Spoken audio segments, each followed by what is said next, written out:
Harlem on the rise. And you don't want no problem with these guys.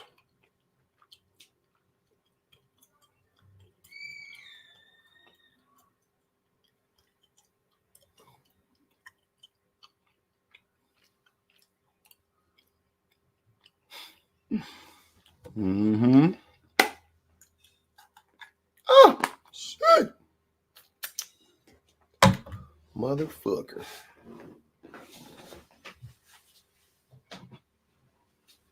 Deserve an encore.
Harlem on the rise.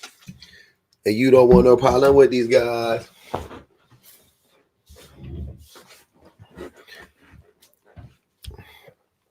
What up?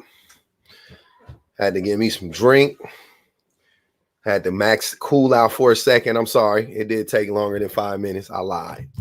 I was busy.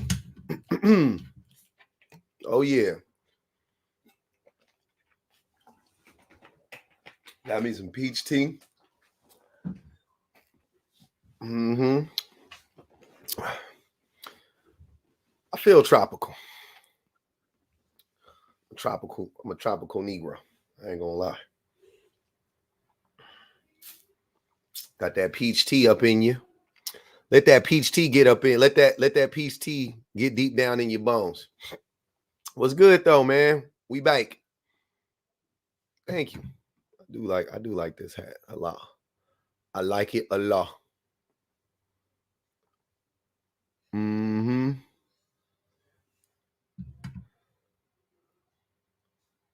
We gonna see.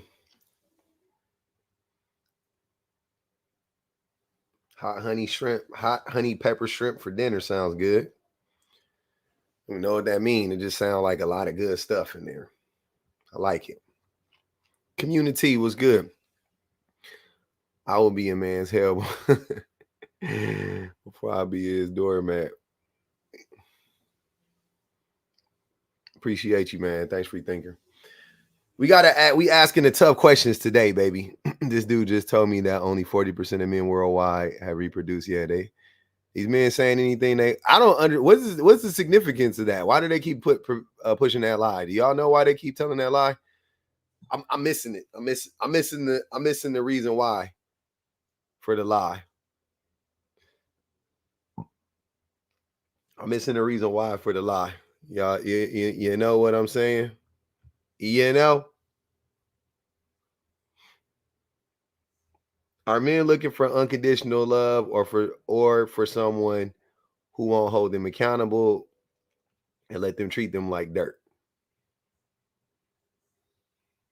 That's the first question.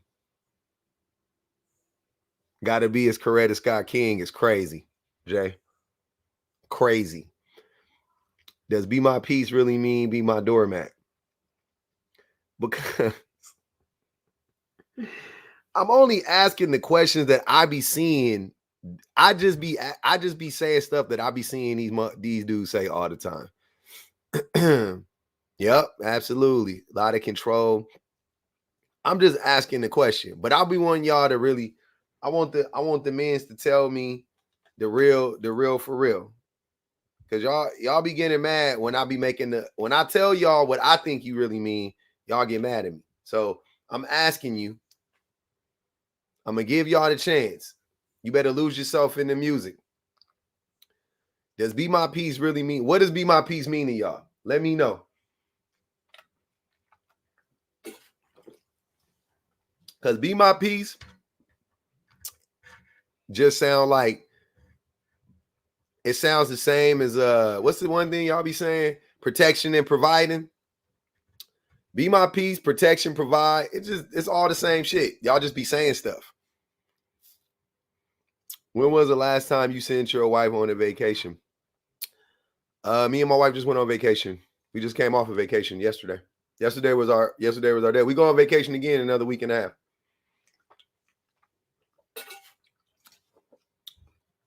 I don't know why y'all try to get into like a money competition with me. That shit is always funny. We don't even live in the same state. Y'all probably, I ain't gonna even hold y'all. Y'all probably gonna lose. Just on the states alone. It don't even make no sense. If you live in a flyover state, pack it up, brother. Pack it up. If you in a flat, my vacation was great. My vacation was great. My babies had a great time. But I don't be understanding. I don't be getting the other stuff. They want a peace, not peace. They want a peace, not peace. I don't be getting it. I don't send my wife on vacations, by the way. We go on vacations together. We don't go nowhere without each other. We don't go nowhere without our kids, and we don't go nowhere without each other. I've never been compelled to send my wife away from me. Like, get out of here for a week. Never. If she wanted to go, she could, but she don't want to go nowhere without me. And I damn sure ain't never been compelled to push her out the door. So, but you can come up, Bugsy. Oh, be careful. Hey, man, don't come up here yelling, though. Be easy. Be easy. You be on everybody live yelling. I saw you in a live yesterday. You was yelling on their live. I'm like, damn, bro, it ain't just me. I wouldn't. Yeah, you was. I watched you. Don't cut me off there. I mean, I will, but I watch you yell.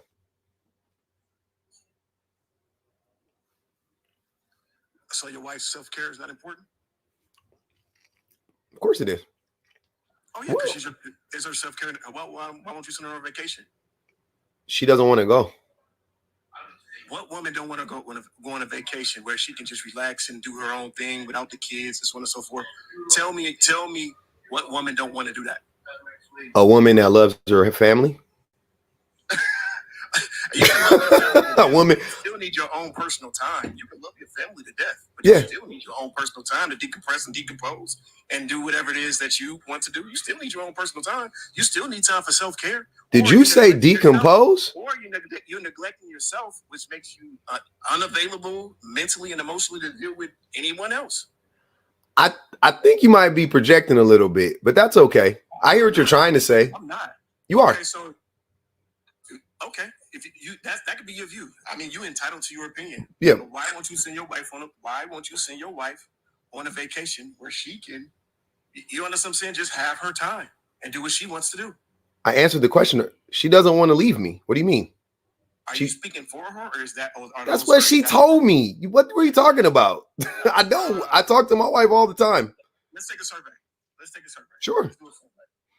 How many women will turn down going on their own vacation where they can be pampered, prepped, and do everything that they want to do on their own without being interrupted or without you know what I'm saying? Going or they got what you asking them. Here, look. We'll make it easy. Put a 1 in the chat if you guys, if the women want to go on a vacation without their family. Put a 2 in. There's plenty of women that want to do that. Let's see. I don't disagree with that. We do family trips too, but there's times where she needs her own space. I mean, because my wife owns a business. You understand what I'm saying? And she goes through a lot. Mm-hmm. You understand what I'm saying? She don't have the so in order to not drain her and to run her, you know, like you say, make her your doormat and so on and so forth and all that. Mm-hmm. You know, I let her go do her own thing because I'm concerned about her mental capacity, her mental health, and her being, you understand what I'm saying, able to be a functional adult for me. Yeah, I think I don't think what you're saying is wrong. I'm just saying that my wife doesn't do that though. You see what I'm saying? Like, I'm with you. I'm not saying like, oh man, that's crazy. Like, there could be people. I know tons of people that go on separate vacations without each other. Me and my wife don't. I don't think that's a big deal. I just think that's how we get down. I won't take a separate vacation without her. I don't do that. I mean, well, no. There are times where like I get invited to things that are just for guys and so on and so forth. So I go and do that for myself. But to go on like a extended vacation or like have an extended time without her, I don't do that. Me personally, I don't do that. I feel like that's trouble for me. Yeah, that's what I'm saying. I'm not understanding like why. What don't you get? Like, that's what you want to do. That's what she wants to do. If she want to go on vacation without you, that's fine. I don't think there's anything wrong. I'm not shaming Bugsy. I'm not shaming her or you. Mm-hmm. No. I'm talking in lines of your topic. Does be my peace really means be my doormat? Mm-hmm. And I'm explaining to you how you understand what I'm saying? Most men, right? They want peace in their relationships. You understand what I'm saying? They don't want a woman who's always problematic, who's always going to be arguing, who's always going to be where there's always going to be an issue, right? You know what I'm saying? Because sometimes, you know, as you probably can see, I have my moments. Mm-hmm. You understand what I'm saying? But my woman is emotionally intelligent enough to be able to recognize that you just own one right now, and I need to be quiet. And she does that for me. And then after a while, I pick up on her verbal cues like, dude, you tripping. And I correct myself because I see that she's disengaging from the conversation because she don't want to escalate me. But if I don't do that, you understand what I'm saying? We will be bickering and arguing and back and forth with each other and being petty, nitpicky. But because I'm able to allow her to go and, you know, have her own freaking self, do what she needs to do to take care of herself, have her own self-care moments. We kind of don't have those issues. So I think my question to you is,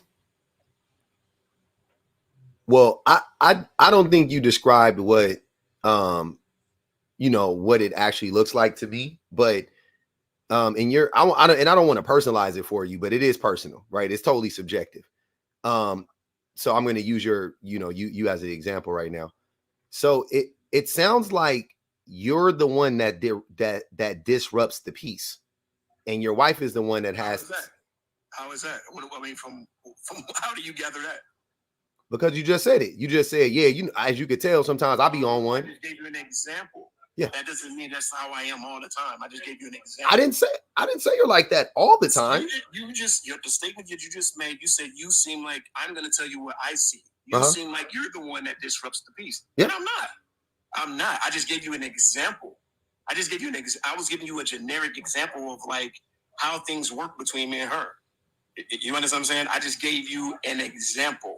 You feel what I'm saying? But like, we don't really have those issues. We don't. We don't necessarily even have those issues to where we having you know. Because me personally, I'm emotionally intelligent enough to see that I don't allow it to get that far. I can show you pictures of us all the time enjoying ourselves at the beach, enjoying ourselves at out eating, and we take so many. We go on so many outings. It's crazy. We don't have a lot of those. We don't have a lot of those times. All right, I'm just confused because you just said it, and I just repeated what you said, and then you said that's not what you said. I was giving you an example. So that's not what happens because this is what you said, Bugsy. Let's rewind and let's see how I'm supposed to interpret what you were saying. Okay. You said that I be on one sometimes, as you can see. Yeah, I do. Yeah. So it didn't seem so wait, Bugsy, wait. Sometimes means Bugsy, some means not Bugsy, wait. I've let you talk enough. Please let me talk. You said that as you can see, so I can see that you have. Why are you talking while Bugsy? I didn't say all the time. I never said all the time. Just say that. You said I'm the peace disruptor all the time. That's what I didn't say I never use the words all the time. I just said you seem like you're the one who disrupts the peace. Why do I need a rewind button? I know what I said. You don't know what you said. Well, here's what I think just happened. I think that you were being honest for a change. I do think you were being honest for a change. For a change, I'm always honest. Okay. I'll never let you sit there and say shit that I don't agree with. I always go back and forth with you because I'm being fucking honest. I don't just shut up because you're the host. I talk back.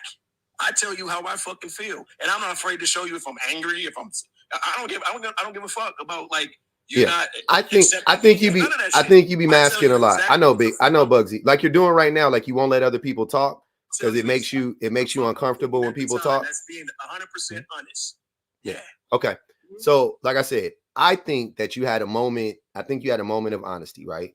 And I think you revealed something, and I was just acknowledging that. And it sounded like to me you acknowledged the fact that you are actually the person that disrupts the peace in your house, at least the majority of the time. I don't know about all the time, but you definitely seem like the one that disrupts the peace the majority of the time. And you say, yeah, as you can tell, and I can tell that about you. You do seem like the one who is very quick to be agitated. Like there's no way you're telling me that this is just an online persona for you. Like you're probably like this in real life. They put 15 on your head, Bugsy. But this is not an online persona for you. You know what I'm saying?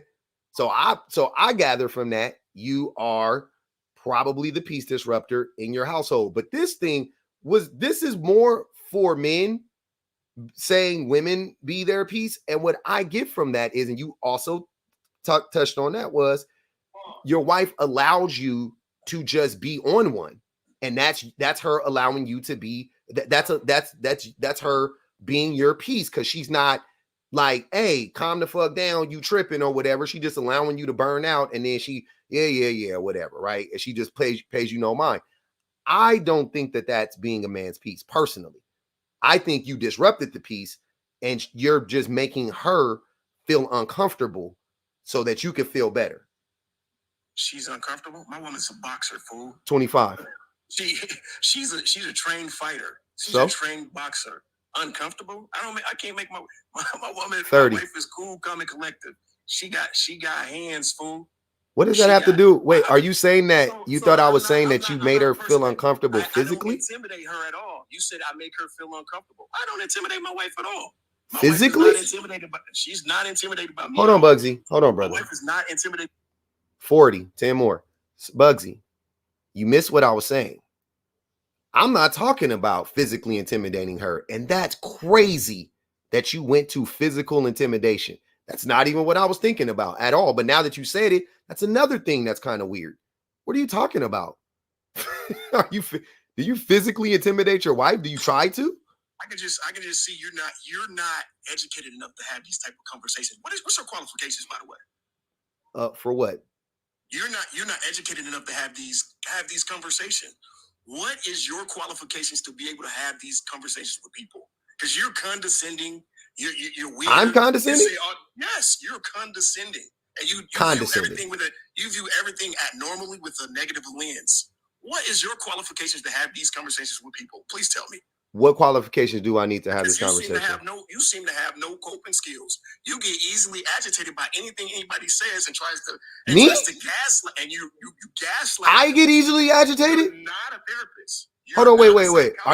You're saying I get easily agitated? Look at you now. Look at me now. Look at me now. What am I? What are you talking about? 42. What? Is your voice not agitated now? I'm not agitated. I'll just ask you a question. Why are your fingernails painted? Explain that. What? Why are your fingernails painted? Because I wanted to paint them. Oh, okay. Well, that's weird. That's weird. Is that weird? Yeah, that's weird. Okay. You know what I think is weird? When you just said that your wife is a boxer. Yes. I think that was crazy. They got him up out of here. Oh, they got Bugsy up out of here. That was crazy. Hey, free that man's wife, man. That was scary. That was scary. Wow. Wow. Interesting. That was interesting. Hold on, let me read this super chat real quick. Nicole said the women that do that is some she was talking about the women that go on vacations. Women that go on vacations, sometimes they're overwhelmed because they don't have an actual partner. They the doormat. The women that want to go on vacations by themselves, they the doormat. Heidi said, pay to go away. She dropped them.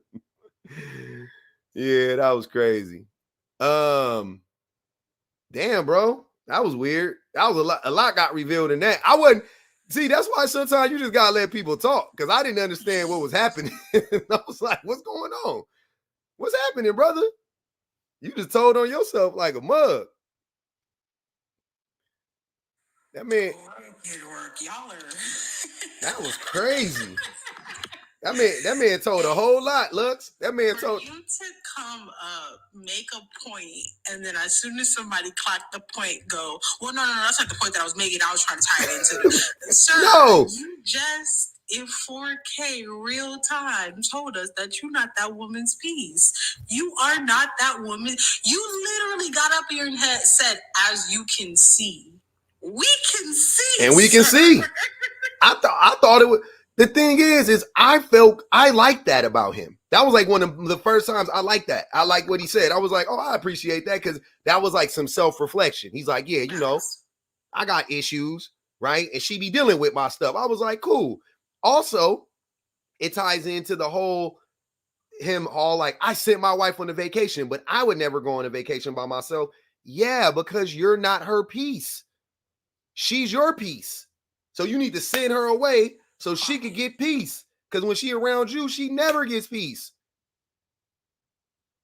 But when she's there, you're peaceful. That was just wild to me. And then another thing is, like, you never send your wife. Why do you gotta, if she, like, Pub literally said before she got up here, if you want to send her, just send her. She don't want to go, she don't want to go. Like, what is this weird necessity to, well, because my relationship do it, y'all got relationship, gotta do it, or y'all relationship not good. Like, relax.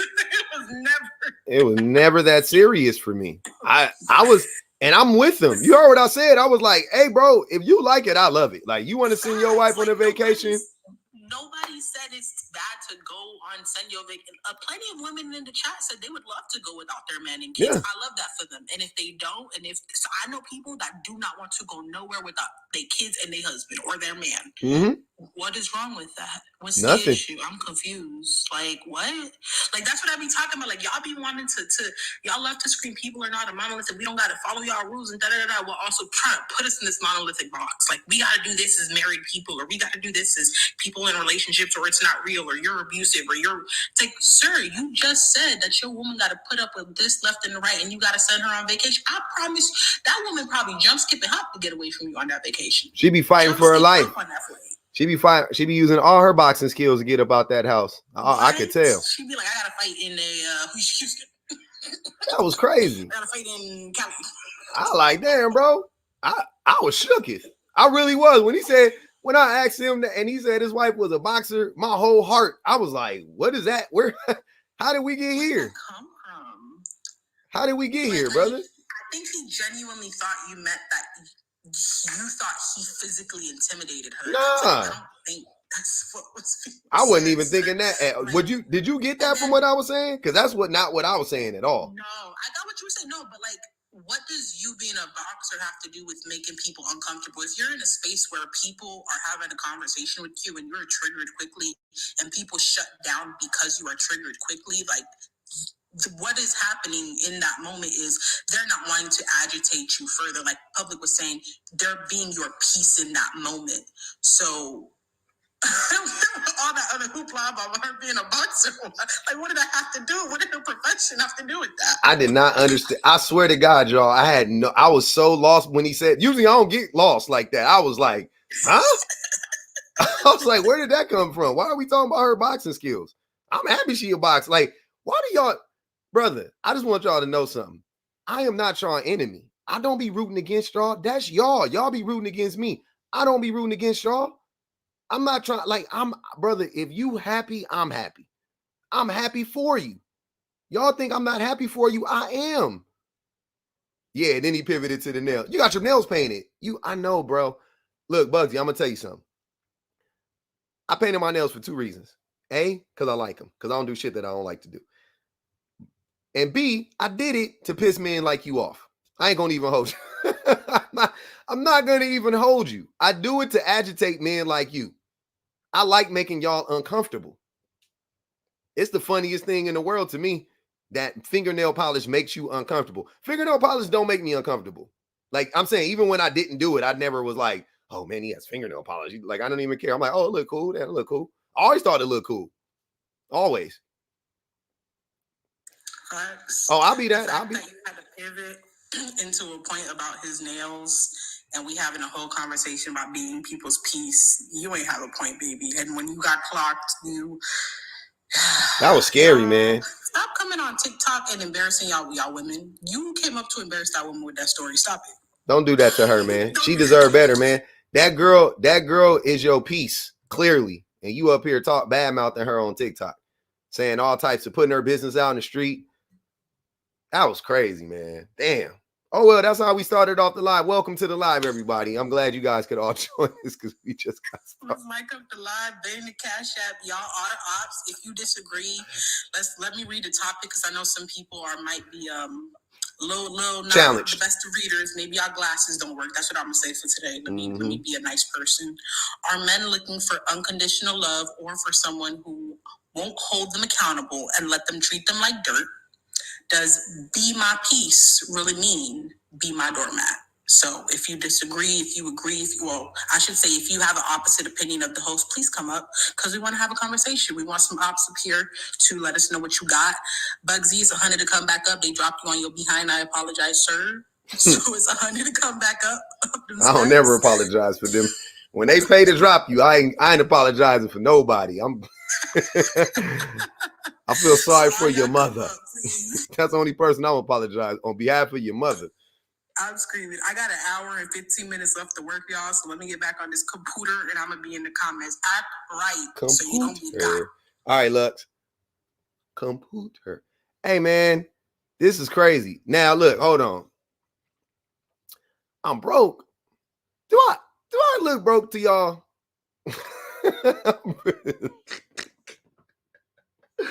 I'm not, hold on. This is just real. Hold on, y'all. Real quick. Do I look broke though? Like seriously, I'm curious because the amount of times the dudes be saying that to me, it be blowing my mind. I'm like, y'all, do I look broke? Do I come off as broke? As a broke person? I don't know. If I was, I would be broke. That's fine. There's a lot of broke people. I know tons of broke people. And we all broke technically. So I'll take it. I don't care. If I'm broke, I'm with my peoples. I'm with my folks. You know what I'm saying? My closest folks is broke. You know what I mean? It's the shirts. The shirts is far from broke. I'm LA broke. I'm LA broke. I'm definitely broke in LA. I'm LA broke. But I'm rest of the country rich. Damn, that's wild. Yeah, it's cool. That's just crazy. I don't know, man. I'll be just chilling. I'm like, damn, what I got to do? What you want me to do, Bugsy? I need to wear my 3-piece suits every day. Marshalls. You going to have me shaming people in here. I don't shop at Marshalls. I would. If they had cool shit. I used to shop at Marshalls when I was in high school. I used to buy hella shit from Marshalls. I done got a pair of underwear out of there too. Some polo drawers or something like that. Calvin Klein boxer briefs. I done did something like that out of there. But it's all good. We back, y'all. Hey, I don't hate on Mars. That's what I'm saying. I walked through Home Decor on Saturday. I was looking, look, when we was on vacation, they had a ping pong table, but the ping pong table was outside, and it's in Palm Springs. It was 120 degrees when we got there. It was hot as hell. But the ping pong paddle had been outside and been weathered so much it broke when I was playing with it, just snapped in half. But I love ping pong, so I wanted to keep playing. And I had to go. It was the closest place was Home Decor. I went to Home Decor, just hoping they would have like some ping pong paddles in there. They didn't.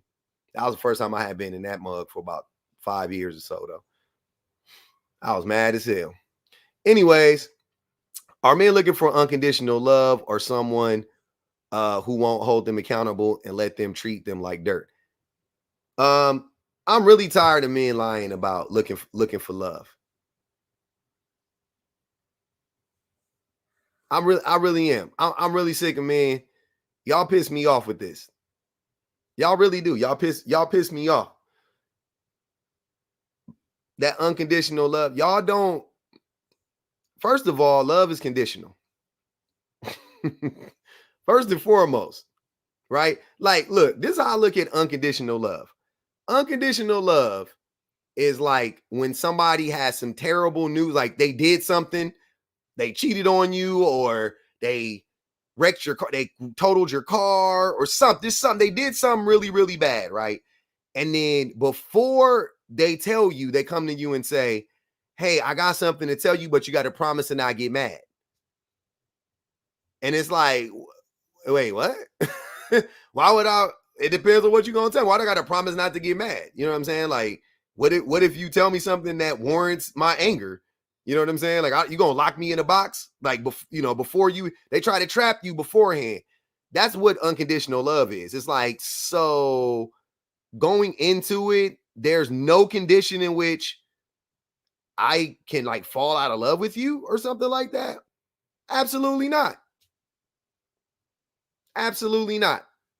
I don't like that. Absolutely not. Hey, JP banged the Cash App. She said for Bugsy got CTE. She said Bugsy got, hold on, let me read it. She said Bugsy got CTE from his wife going upside his head. Hey, that woman got hands, man. At least we know she can fight her way out of some trouble with that boy. That man got CTE. That's crazy.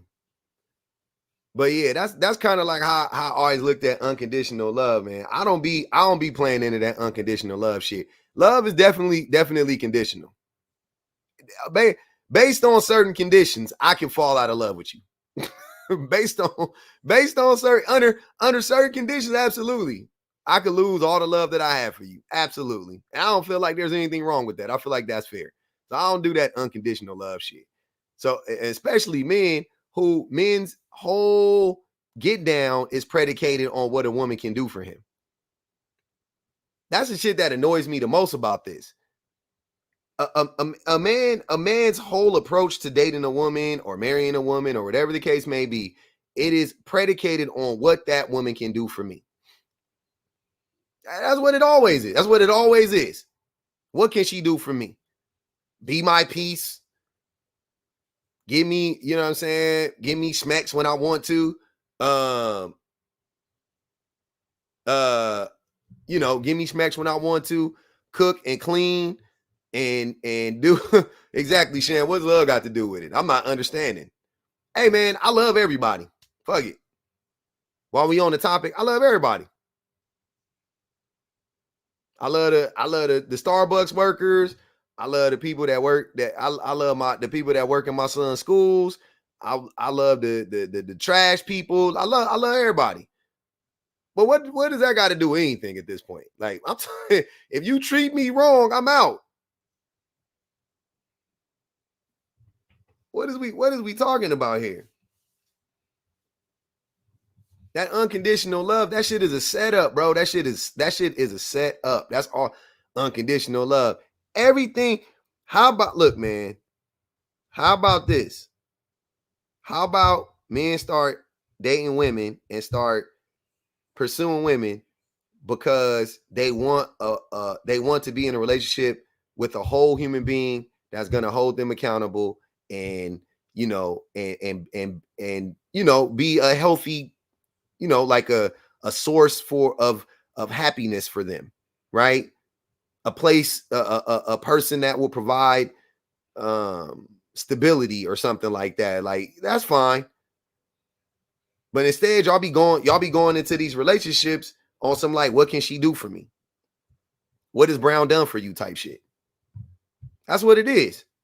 And then you want to scream unconditional love. Nah, bro. Y'all don't give a fuck about. Y'all don't care nothing about no conditional love. I mean, y'all don't care nothing about love being unconditional. Do y'all even be loving? Do men even be loving? I mean, in general. Do we really be in love? I'm curious. Because our brand of love be looking crazy.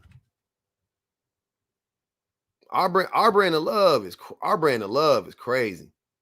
I ain't saying no man. I'm not saying I don't believe in that no man can love, and of course I love, but I'm just saying that our brand of love, like if that's what we call love, that's crazy. That's crazy. That's wild.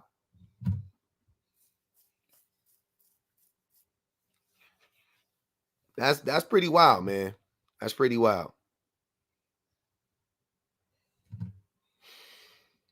So I don't know. I'm trying to. I really want to know if the men's can love.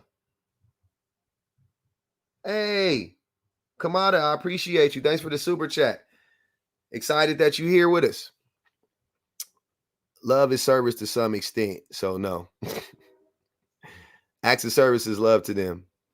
I mean, when we get love back, shit, we definitely gotta be loving. Does be my piece really mean be my doormat? I think be my piece definitely means be my doormat.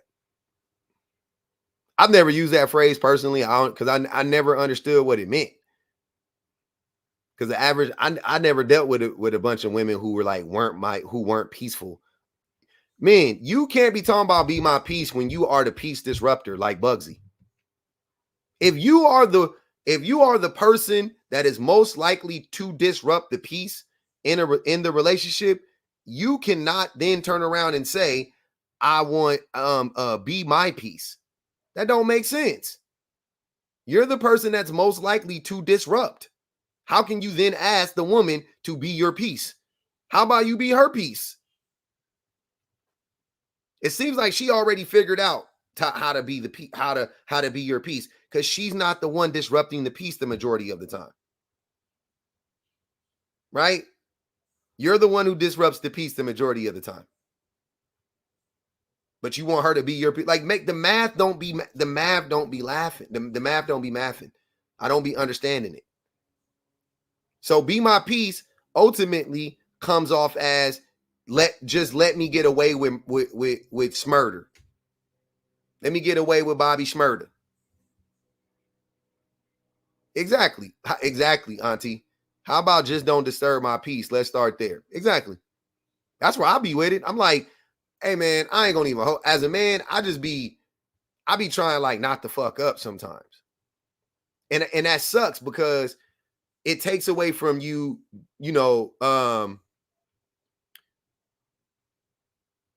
it sucks because it takes away from you like actually making her happy, I think, because you're just trying like not to upset her. You know what I mean?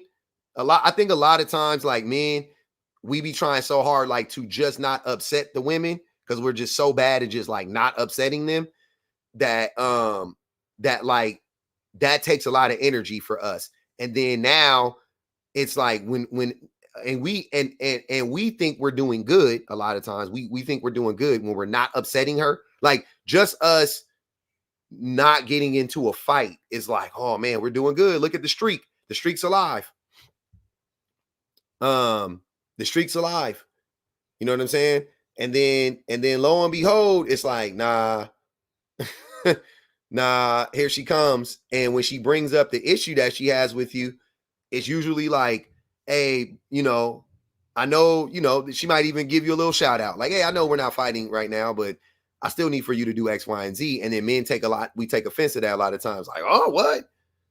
I thought I was doing everything perfect. We're not even fighting. It's like, yeah, I mean, but I need for you to do more. And then men start to feel like we can't, like, oh man, will I ever be able to satisfy her? Will I ever be able to make her happy? Yada, yada, yada. That's typically what I'm getting. Amiri, come on up, brother. I see you yapping. I see you tapping, bro. Bugsy, if you not broke, pay the 100. You want to come back up? I'll let you come back up, brother. Pay the 100. You can come back up. You can chop it up. Trust me, it's gonna be a long. You pay the 100, you're gonna be up here for a long time. It's gonna take them a long time to put that 200 to drop you. Ask your boys, panhandle to your boys for that 100, man. You got it, big baller. If you ain't broke.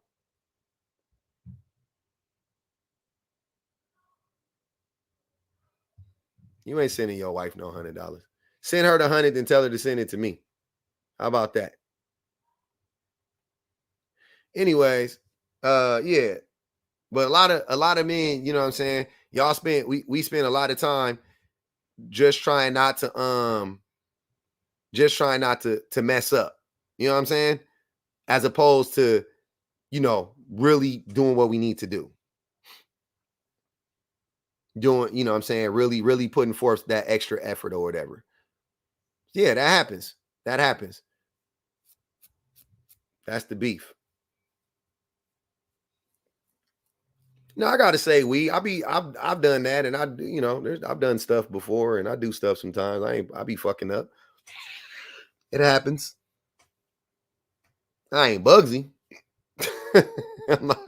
I'll say that. I can separate myself from that fellow. But you know, yeah. I'll be trying.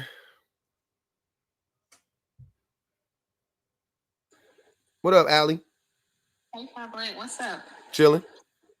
I just came up here to say 2 points, and then I'm gonna go ahead and get on up out your way. I don't think people really understand how long you and your wife been married. We've been married for 13 years. Do you know how much effort it takes to be married for 13 years? And then you said, how long did y'all date? Oh, we've been together for 17 total. So 17 years. I'm going to just say 17 years. Do you know how much effort it takes to be around your partner for 17 years and still want to be inseparable from each other?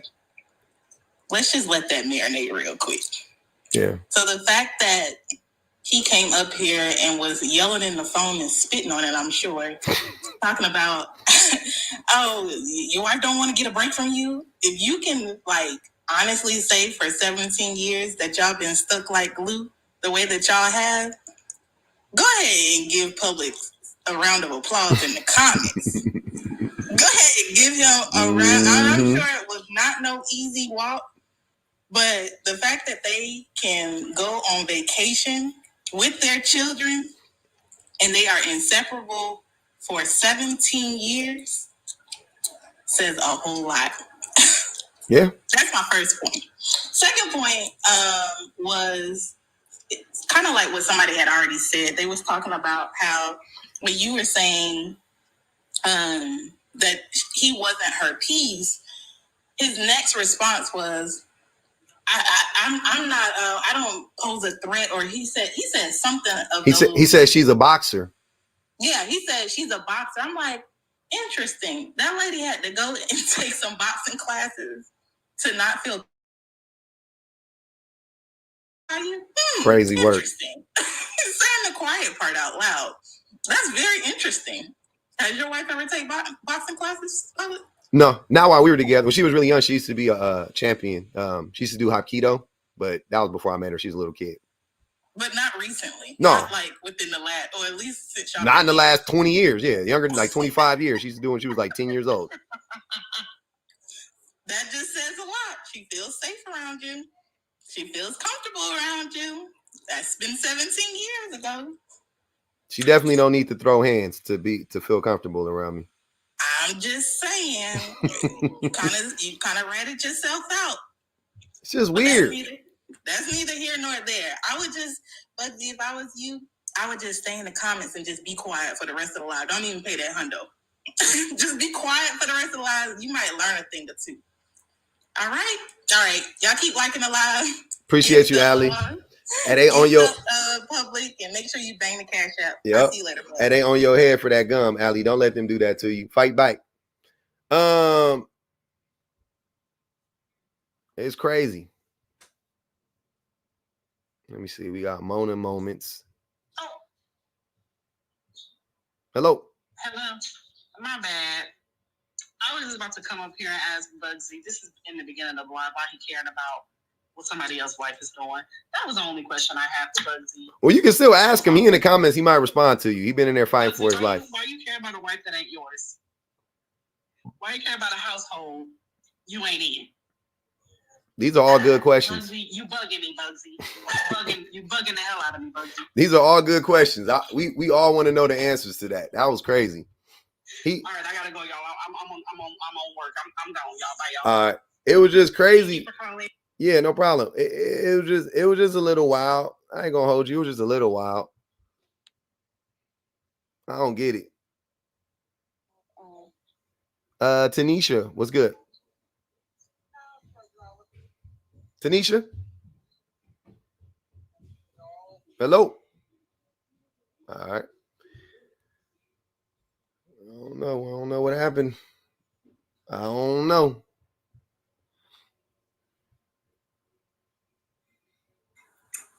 Countess, what's good? Oh, I'm sorry. I didn't mean to. My bad. You're good. Did you mean to come up here? No, not at all. Okay. I'm sorry. My bad. You're good.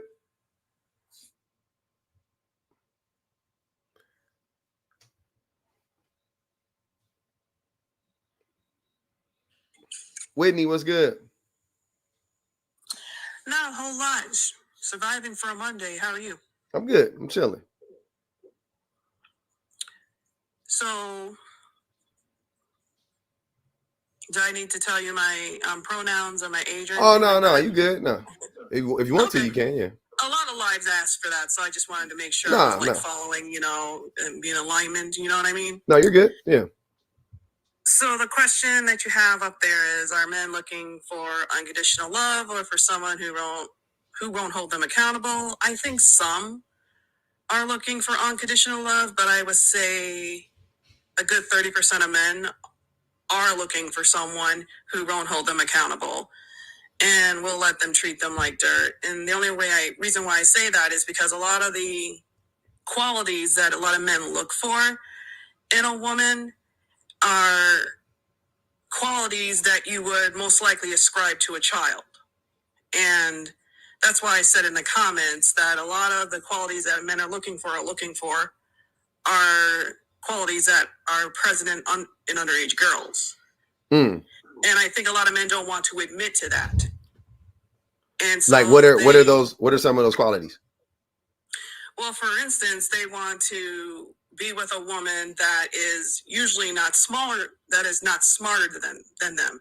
They don't want someone that has more education than them. Another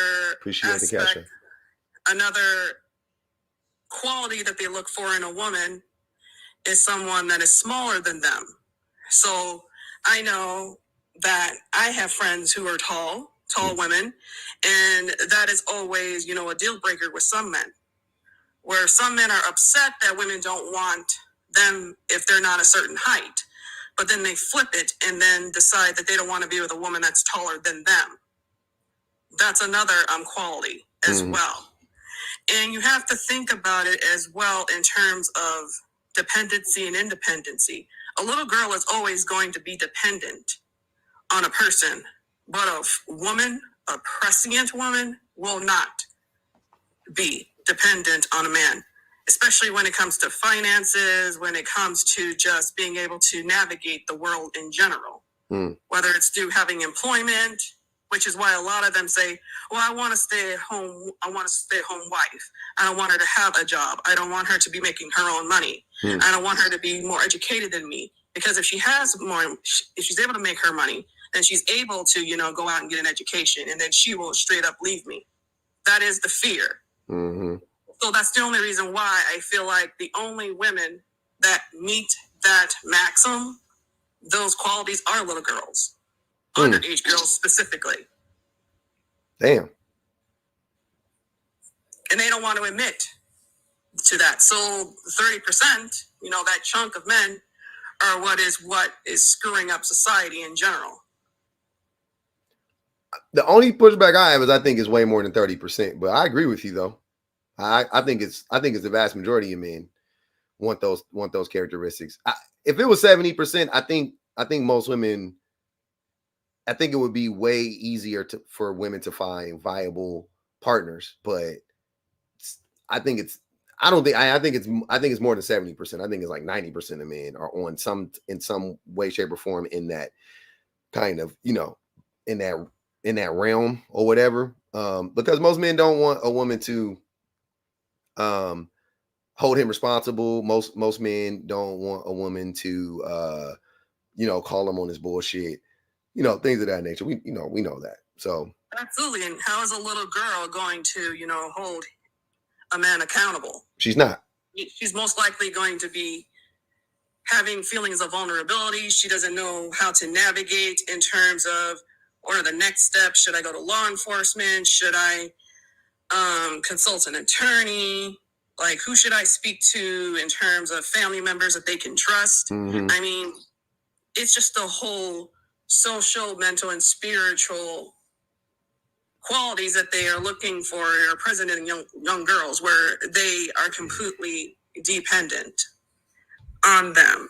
And they don't like it when women are exhibiting qualities that are automatically given to men, is that they are fully human and can make their own decisions and have their own free will.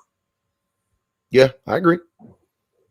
Yeah, that's why older men, even if they don't go after like quote unquote little girls, a 35-year-old man, 45-year-old man dating a 20-something-year-old woman is pretty much in the same, to me, it's like in the same category. You know what I mean? Like, I don't get caught up in like the legality part of it. Morally speaking, a 45-year-old man dating a 20-year-old, he might as well be dating a 17-year-old. It's just as weird to me. It's just as problematic. Like, that's crazy. You really just want a little girl, but you just are like, all right, cool. So to avoid the legalities, you know, of the situation, I'm gonna date me a 20-year-old. Like, but you still want a little girl. That's crazy. That's gross. And that's all I had to just, you know, provide some insight on when it comes to the question that you put in your background picture. Because I think a lot of men don't want to have to just come right out and admit that. You know what I mean? Yeah. They don't want to.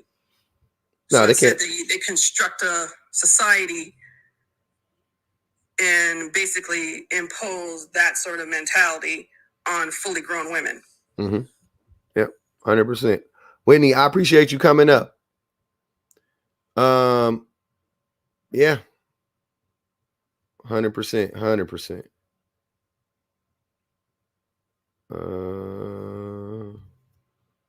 This thing is so weird. Kiata, what's good? Do I have to like say my qualifications before I start talking? Because no. People got questions about their qualifications. If you could tap, you could yap. You up here. We good. But anyway, so I just wanted to give a different take on, does be my peace mean like be my doormat? I have a different take on that. Okay.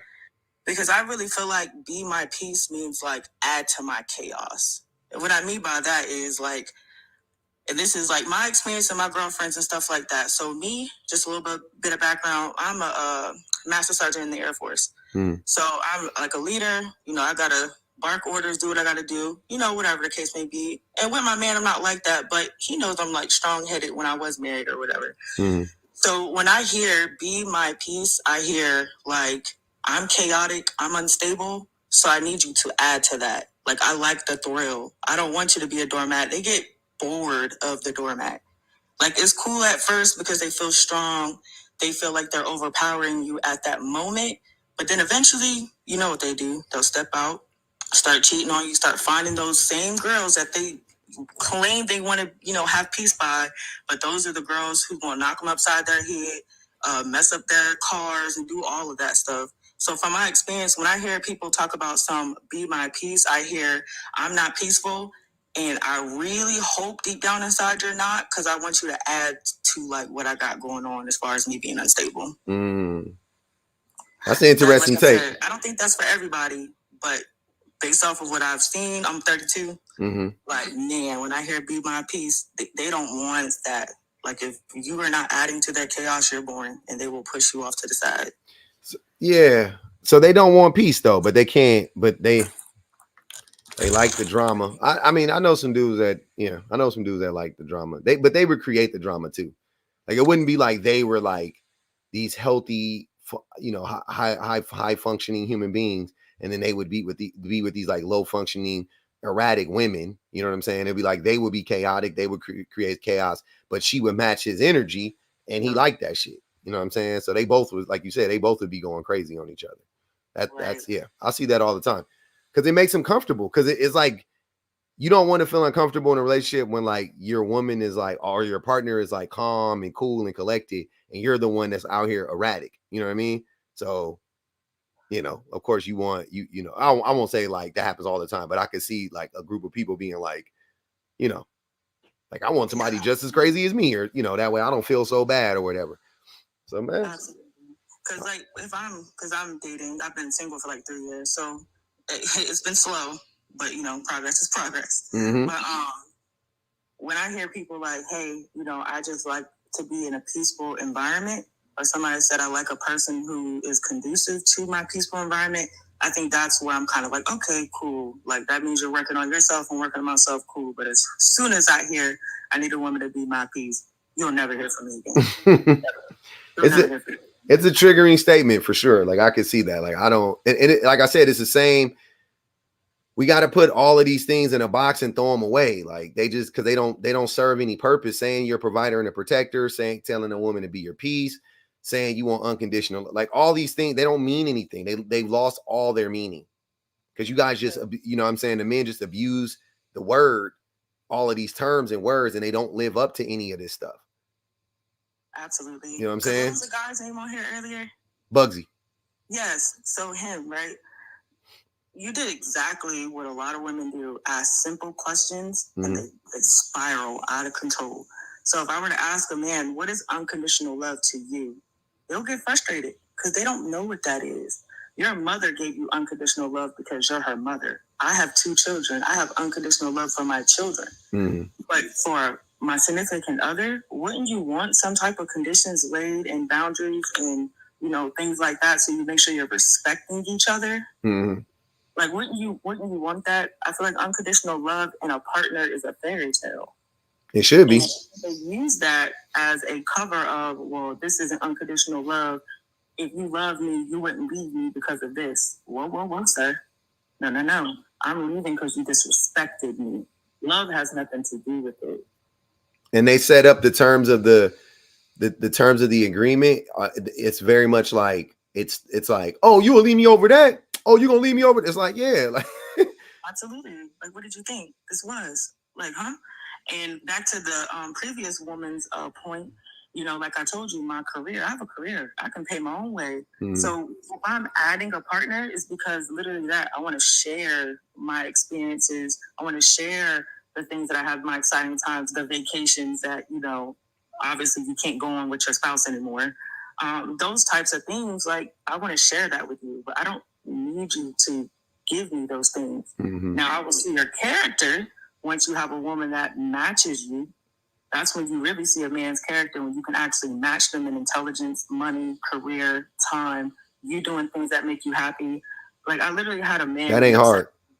I literally had a man to be upset with me because I would be like, yeah, I'm about to go get my nails done, or I'm taking my kids to like a park or amusement park, or I'm taking them to get shoes or whatever. Like, I'm doing things that a mother should do. And he would be like, must be nice. I was like, oh. That's big money. He basically called you big money. Right. And I said, okay, you're blocked. We were dating for 3 months. You're gone. Like, at this point, as I think we all know in this live, especially you're an older gentleman, we hear those things. We've learned from our mistakes in our early 20s being, young and dumb, and we're not with that no more. So I'm not going to even hold you. The term older gentleman fucking with me. I'm sorry. I was trying to be polite. I'm just playing. But no, seriously, like I love the fact that you do these lives because it does get people to critically think a little bit. Their deductive reasoning skills sometimes be lacking a little bit, but that's okay. We're gonna get it together eventually, hopefully. But yeah, absolutely. Holding anyone accountable is a hard thing. Getting constructive criticism, especially from somebody you supposedly supposed to be in a relationship with, but that's part of being a grown up. Mm-hmm. Got to be able to do that. So I appreciate you letting me on your live. But yeah, I just wanted to give a different perspective of the doormat thing, because yes, I do think that's true, but I also think that the other way is true of like they don't want you to be a doormat. They want you to swing back. They want you to stab them. They want you to do that crazy mess, and it's like, no, sir, I'm not doing that. Mm-hmm. Yeah, it's sad. Heidi said peace equals submit. Look, there are very few times where submission is okay with me. Yeah, exactly.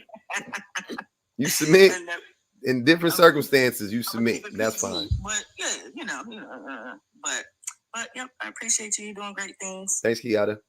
Appreciate you coming up. Hey man, we got to get up over 100,000 wow real quick.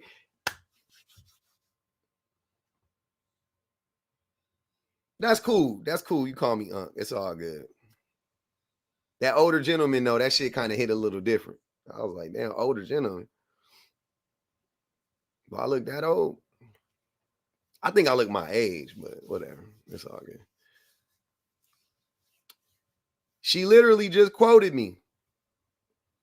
How did she quote you? I'm Cuzzo. Yeah, I'm Unc. Yeah. You 21, I'm Unc all day. Definitely. I'm definitely too old to be big bro too. I'm Unc. Mm-hmm. What is it? The shirt? I see what it is. I look 37. Yeah, that's my age. I'm 42, so saying I look 37, that's about right. We right there. We right there, y'all. Yeah, I'm closer. It's the bike chain. The bike chain is old head shit. This ain't no old head shit. Old niggas, old dude chains be down to they belly buttons. What you talking about?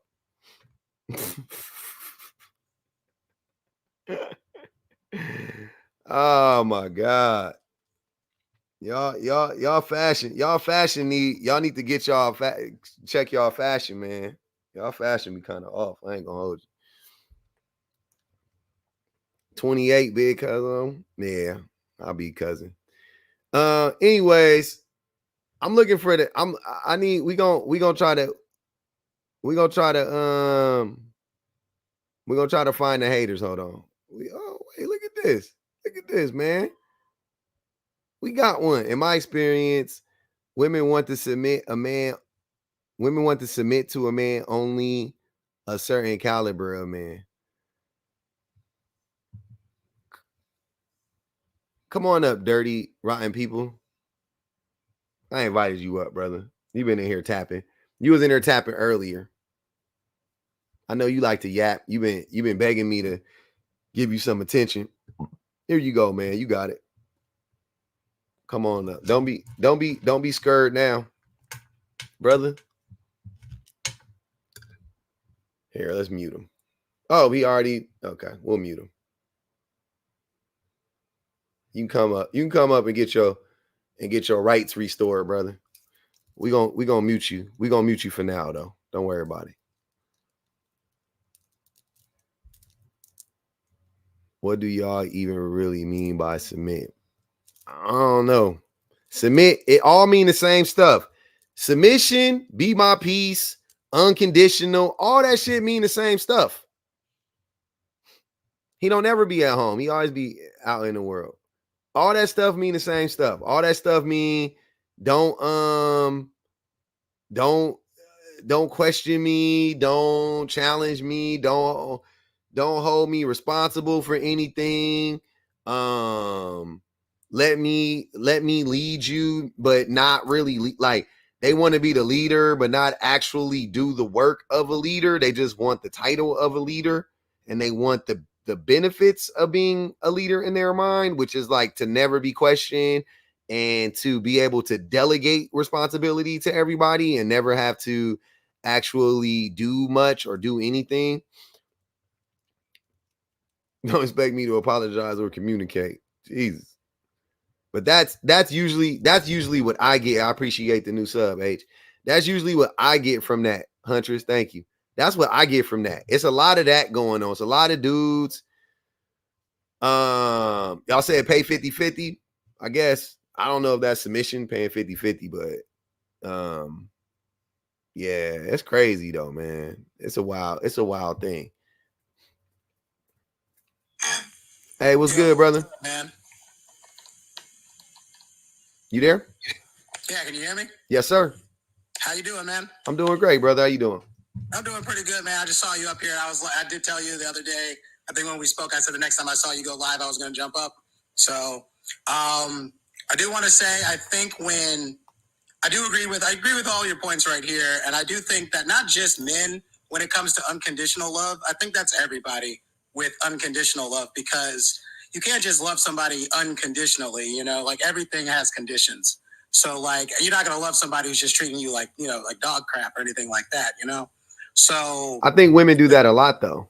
I do. I agree with you on that. Yeah, for sure. I've definitely had a lot of women in my life that I've seen just put up with a lot of stuff from a lot of dudes. So I think a lot of dudes though, like when you're saying it, I do agree that most men, when they say that, I do think they are just looking for somebody to be a doormat, like essentially, like just put up with whatever I do. Like, you know, you hear a lot of dudes, they'll say things like, they'll get so mad when if their girl cheats on them, but if they cheat on their girl, it's like not a problem. So I look at things like that, and that's just so weird to me, you know? Yep. No, I agree. I think that a lot of men don't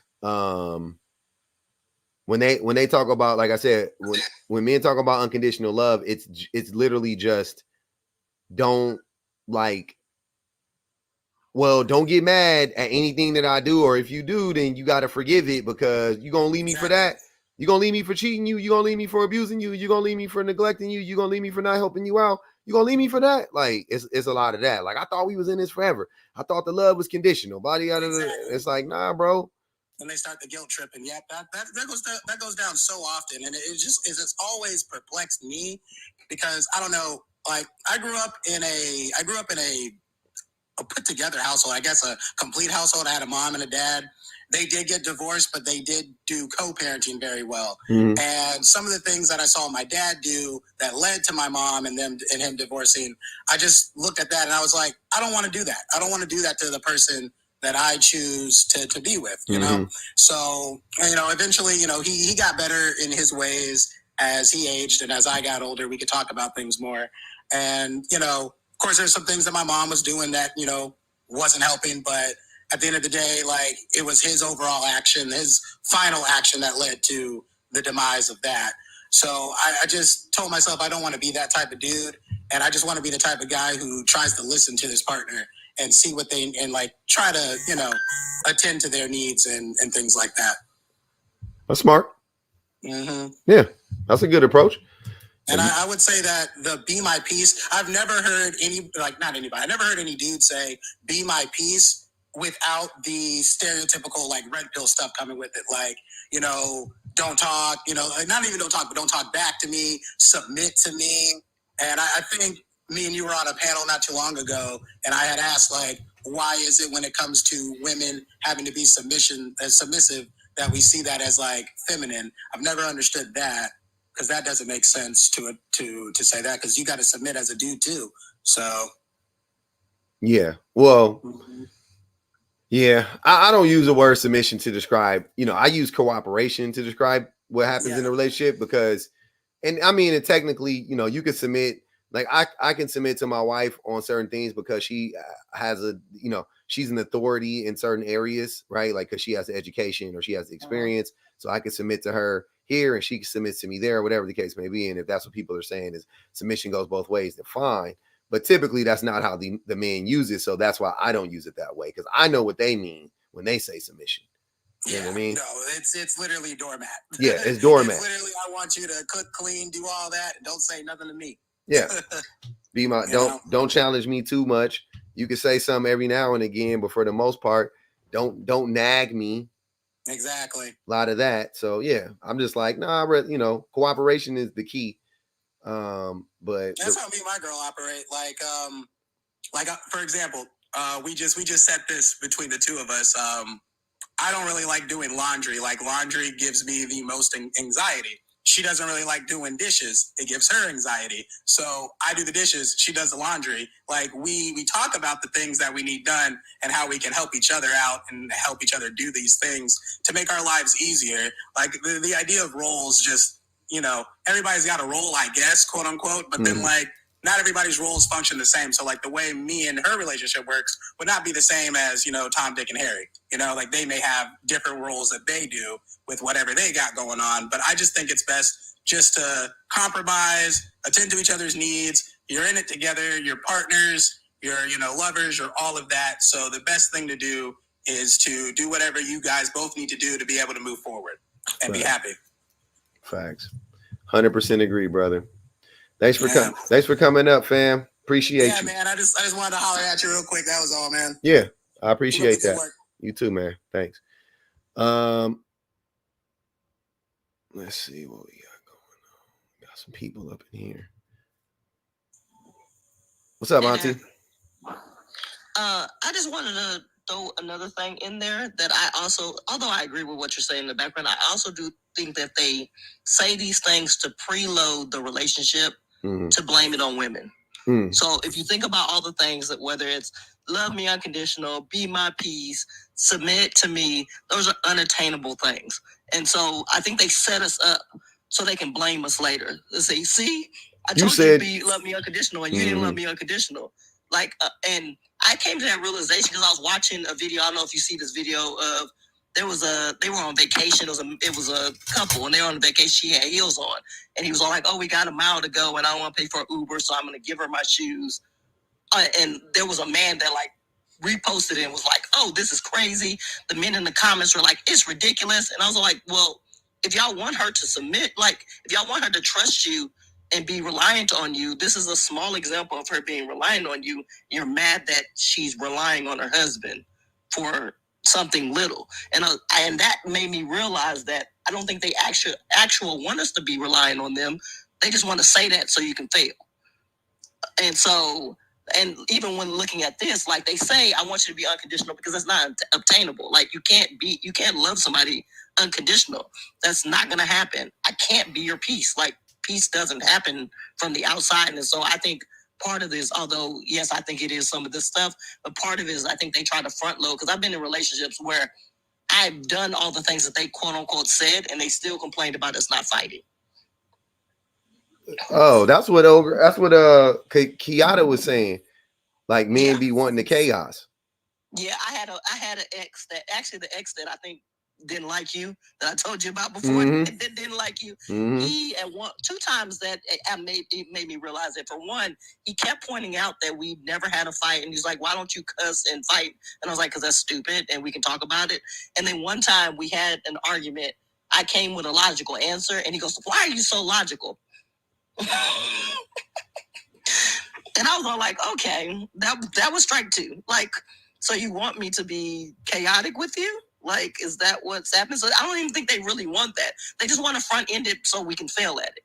Yeah, exactly. They want it. That's what I was saying earlier when I was saying it's just like telling somebody like, you're like, don't get mad at me, and then you're like, I mean, if you're telling me not to get mad at you, I'm probably gonna get mad at you. You probably did something that would warrant me getting mad at. That's why you're telling me to not get mad at you, and you're trying to set me up so that when I get mad at you, you can go, you said you're not gonna get mad at me. And it's like, but damn, I can't. Why can't I have a real reaction to what you're doing? Facts. You know what I'm saying? So they try to do that in the relationship, like be my peace, unconditional love. And then when you sign up for that and then you respond to them abusing you, you know what I'm saying? Now it's like, well, wait. You said you was going to love me unconditionally. Unconditional coddling is crazy. Yeah, but that's all I wanted to say was to add to that. And I was going to tag you in that video because I thought it was crazy, but it made me, after I thought about it, after I argued with some people too, it made me realize that it's not even like I'm arguing this for no reason. Like they don't really want that. Like they just actually want you to fail. That's facts. Or they don't want you to fail necessarily, but if they know it's inevitable though. Yeah. Right? Because they know they're going to not give you a reason to respond like that. You know what I'm saying? Like if they gave you the reason to not respond like that, then you know it would make sense. But they don't. They give you the reason to respond like that. Hi, Duty Bear. All right. Well, it's my dad's birthday. We finna go celebrate him. Okay. It's showing everybody that I do actually like men. It's just the crazy men I don't like. But yeah. Thanks for the chat. Okay. All right. Have fun. Talk to you later. Yep. My baby came up here for that charger. He said, charger. Yeah. She said she don't dislike all of y'all's. Just most of y'all. But yeah, man, that's what it is. That's what I get from it. Hold on. Let's see, man. I'm just going to put the disclaimer out. If you in the queue and you agree, go on and drop out. It's already, y'all can see I'm already starting to fade. I don't got 2 hours of me being up here like this. I can't do this for 2 hours. This is crazy. My brain. If I see you in, I'm just inviting you up. Come on up. If not, that's fine. Hey, what up, Publish? What's good with it, man? How are you? I'm doing great, brothers. I'm doing fine. What y'all? Man, I've been learning a lot from you. I appreciate that, man. I appreciate that. The last time when I was up here, I was like, I consider myself a good man, but there's still stuff I'm still learning too. You know, and I feel like, you know, like the other dude was saying, like, you know, you want to continue to learn and you want to continue to, you know, love your spouse and take care of her and, you know, do everything you can. Mm-hmm. You know, so I don't ever get why it's always, you know, they need to submit and they need to do this and they need to do that. And it's just like what the, I don't get that line of thinking. I don't get it. Me either. I mean, you could kind of understand, not to say that you got to agree, but you could just understand, like, okay, they just wanted to be able to do what they wanted. You know what I mean? Like they just want, like, just to be able to just get away with murder pretty much. You know what I'm saying? Like, that's how I look at it. Doesn't make it right. You know what I mean? Right. But I definitely get it. You know what I'm saying? Like, I'm like, no, I get it. You know? But Mello, what you think about the prompt, fam? Hey, thanks for bringing me up. No problem, brother. Reading it, I mean, I don't know, man. Men have changed nowadays. I don't think they're looking for a serious relationship anymore. They're just looking, you know, for some convenient so they can be on their way without any, you know, hassle. Times is changing. When wasn't that the case? I mean, it just seemed like it used to be a time where men actually looked for, you know, wives. They dated to be married. I mean, there's always been a subsection of men that just, you know, have been out there, you know, for that one thing. Mm-hmm. I mean, but men, for the most part, around how I kind of grew up, was looking for, you know, marriage, and they were marrying women. But I mean, that's long gone now. So do you think that when it comes to like marrying women,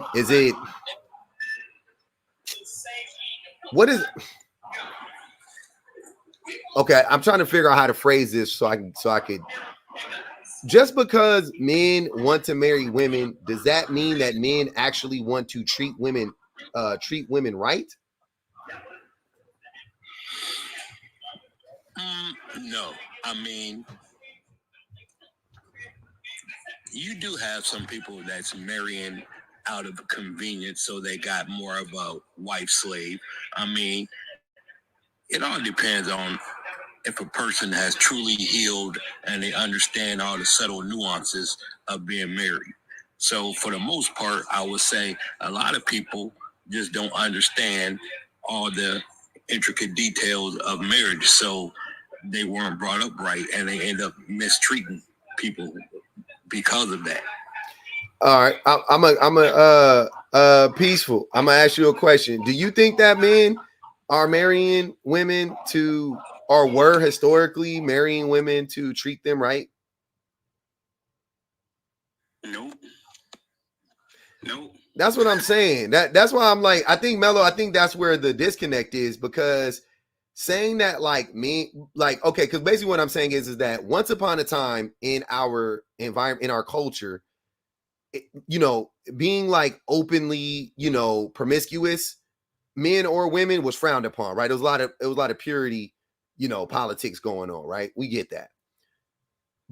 But that didn't mean that men were actually, that didn't like create or foster a healthy environment where men really were like, was like, hey, I'm going to take care of women, and I want to get a woman and take care of her and treat her right, and yada yada yada.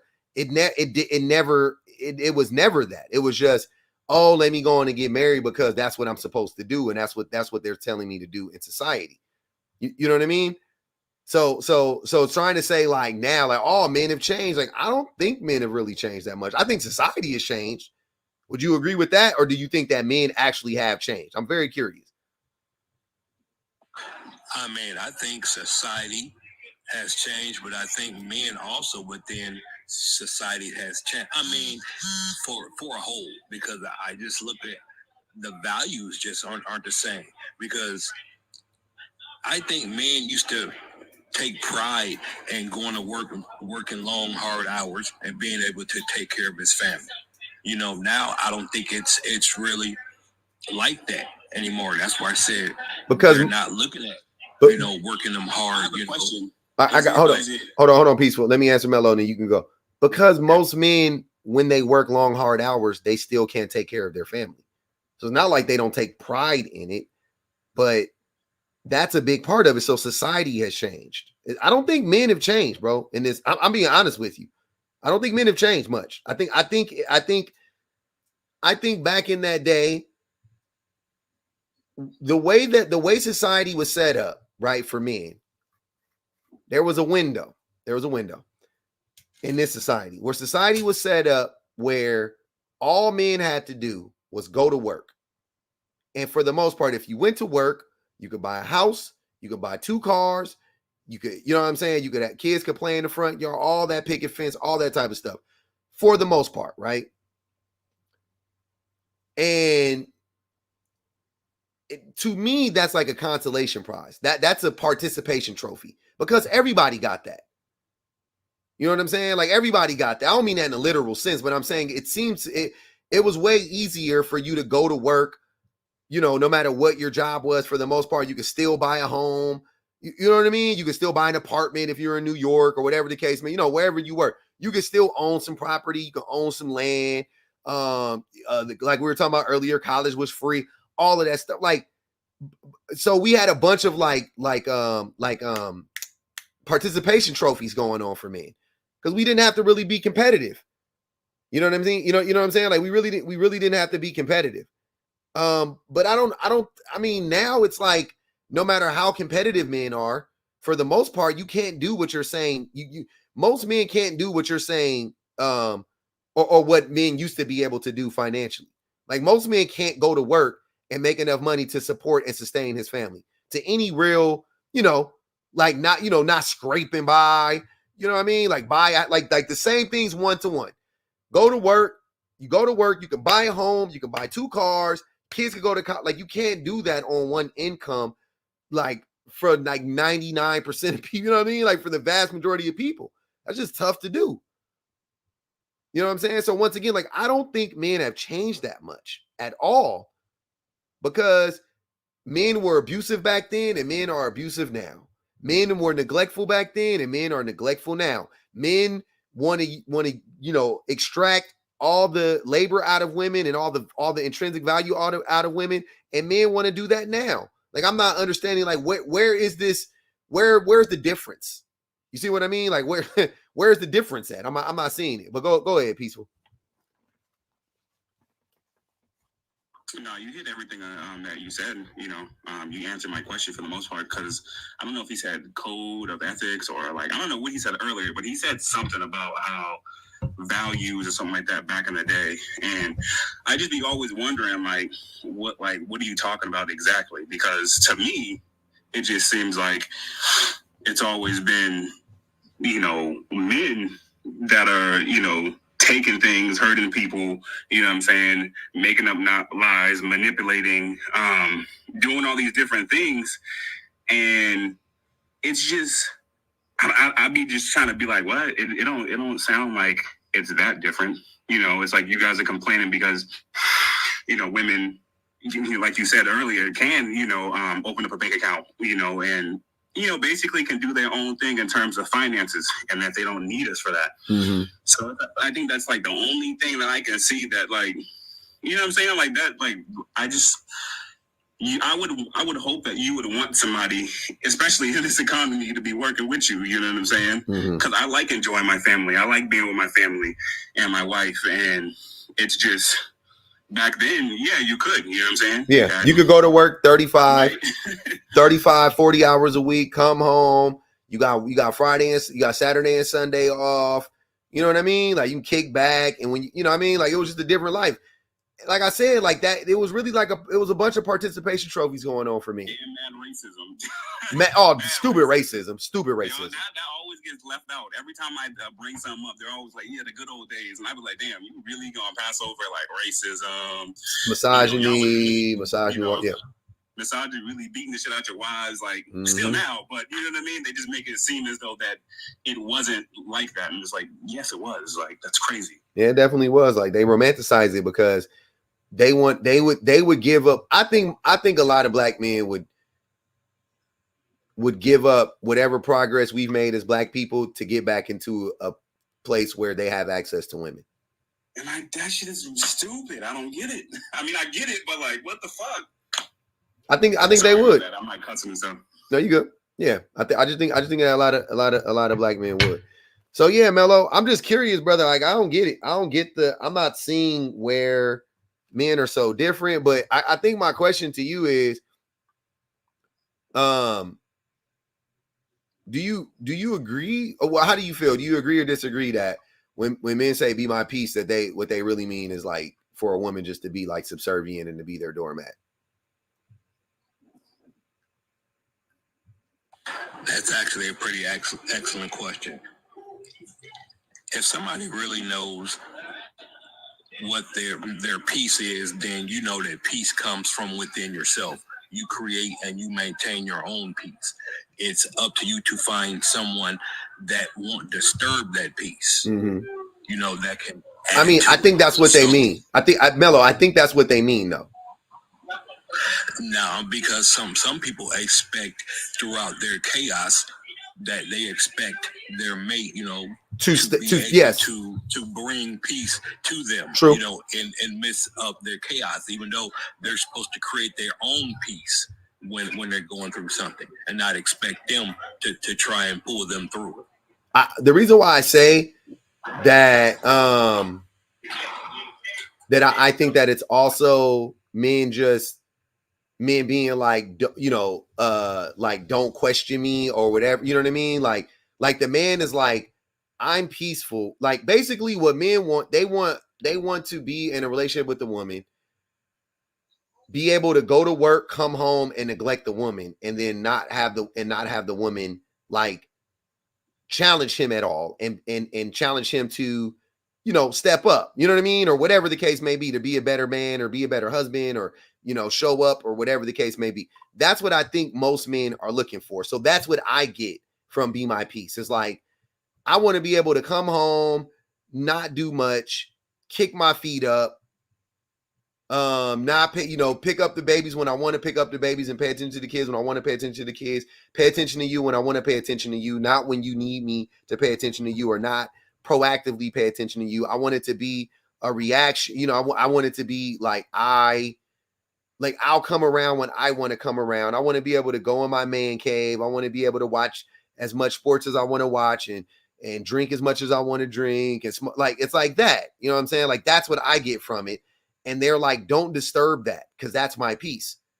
Don't come in my man cave and be like, hey, Peaceful, wasn't you supposed to take Johnny out to, you know what I mean, go do X, Y, and Z 2 hours ago? Like, that, like, that's not, you know what I mean? Like, that's like they don't want that. They want you just to be like, oh, leave daddy alone. He's in there watching his games again. You know how he gets when he watches the games, Johnny. Just let him watch the game. He'll come play catch with you later.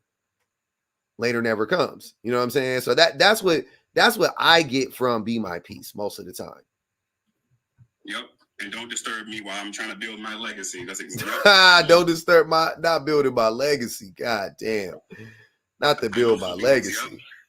Jesus Christ. I train and I work and I go to school and I do everything I can to be around my family, you know, and my wife. Like, that's, if I had to give up those things just to be around my wife and my kids, you know what I'm saying? That's what the first thing that's going to happen, you know? What you mean? So that's why. Oh, I know what you're saying there, man. I know what you're saying. Yeah, my bad. Like, that's why I never understand why dudes, you know, like you said, it's always an excuse to be away from your family and your wife. Like, for what?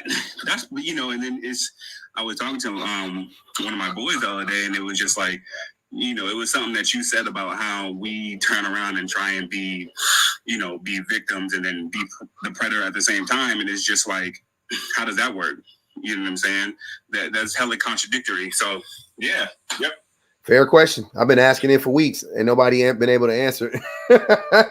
I've been asking that question for like months at this point. LJ said that's not what it means for most men. What do you mean, LJ?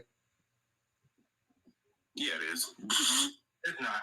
Y'all oversimplifying it. I'm not saying that the things you guys are saying aren't true as well. Mm-hmm. But what I'm saying is most men, when they say that, they're looking for a certain level of, you know, cooperation. So if you need me to do something, like, we all know the difference between being nagged to do something versus being asked. And I think there's do we? Black psychologist on, I see her a lot on Instagram. I can't pronounce her name. I think LJ, wait. Do we know the difference between? Because I don't think we do. As a collective, I'm saying collectively, do men know the difference between being asked to do something and being nagged? I don't think most men know. Because most men say every time a woman asks her to do something, they classify it as nagging. Yep, and I'm guilty of that shit too. Me too. Well, so I can't speak for every man. All I can say is there's a difference between being asked to do something once or twice or whatever and being given the opportunity. And if you guys don't do it within that opportunity that's granted, then it's not nagging if she has to come back a third or fourth time to actually do something. And then there's things where you already know that it need to be done. And if you don't do it, and then she's got to remind you to do it, then yeah, that's not nagging either. When I'm talking, but we're getting away from what you asked me. When most of the times when I hear someone say, be my peace, well, yeah, when I hear most guys say, be my peace, what we really mean is, it's like, you know, talk to me in a way that, like, every man knows that, or I should say, most women know how their men like to be communicated to. And a lot of times I think what happens is in relationships in general, people get frustrated and they get tired of having to say the same thing over and over again. Or having to, approach the situation over and over again. So what happens is the one partner gets frustrated and they start talking to their partner in a way that isn't the nicest. And that's where I think that peace aspect comes in, because all day I already been at work having to deal with people, and especially in my line of work, dealing with angry people and having to soothe people's frustrations over and solve problems and all of that. So when I get home, the last thing I want is to have to be getting into it with my woman. So what I mean is, it's not saying like I need to be abdicated from my responsibilities within the home.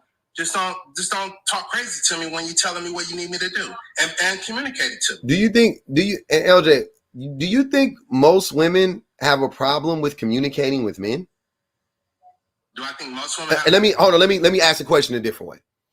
Do you think that most women don't know how to be respectful and talk to men in a respectful tone? I wouldn't say that. What I would say is I think, and I'm going to be like 100% honest with you. Okay. I think most couples don't have the tools to effectively communicate with each other after an extended period of time. I think that's the broader issue. But I know, but wait. So okay, so let's take it back. So you don't think you think most women know how to speak to men, right? I just want to. Okay, cool. So why are men going around telling women to be my peace when most women know how to be peaceful with men?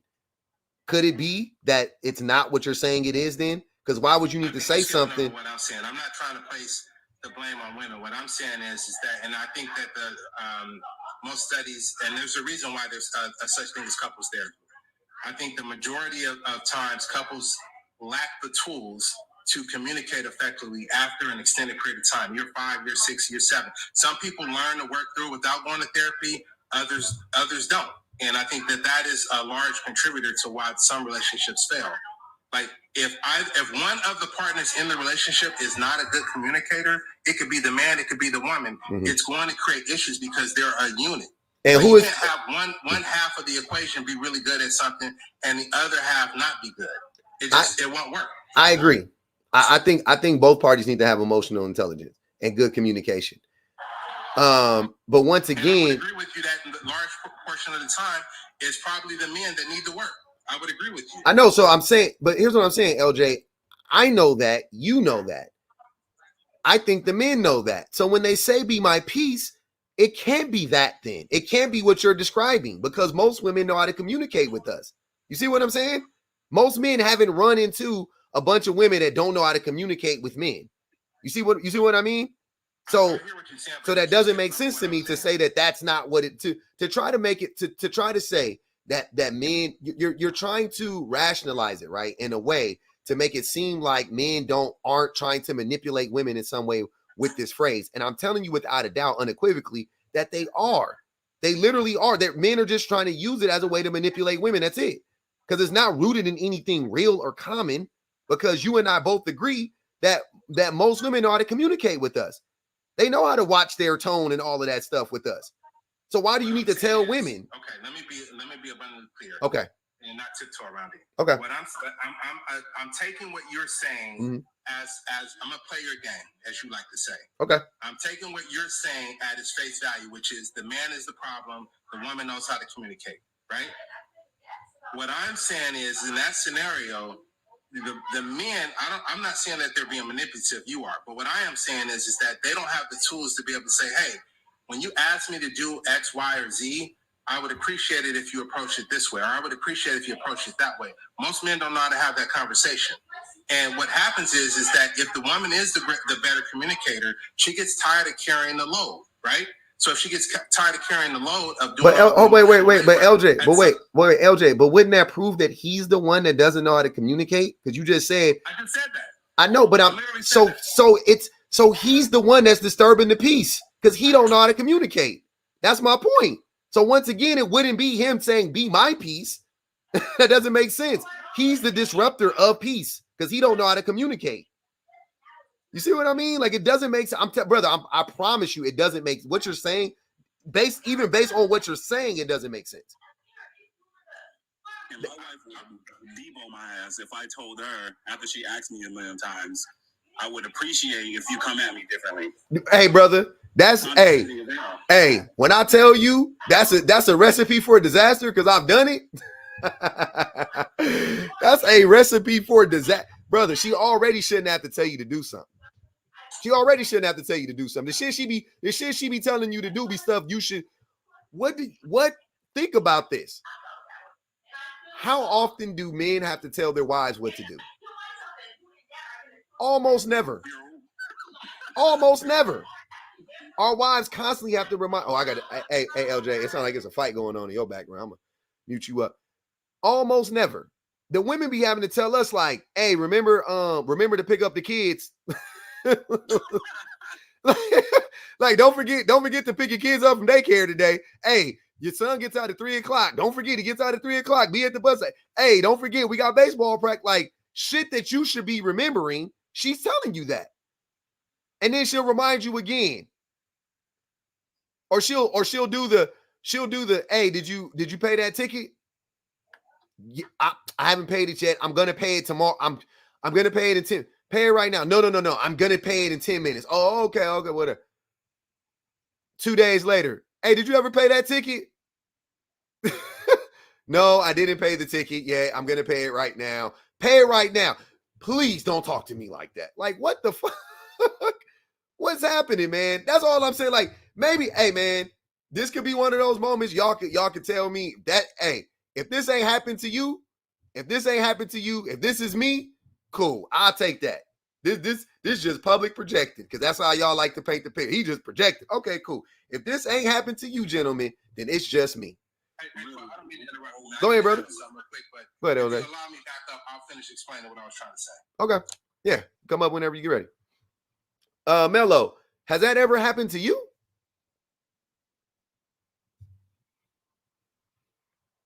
Very curious. I don't know.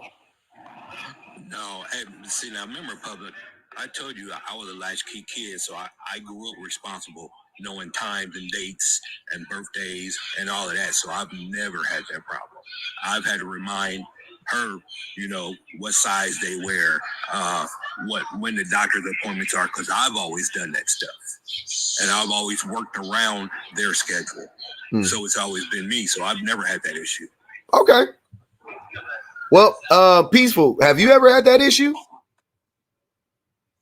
Yep. I just wanted.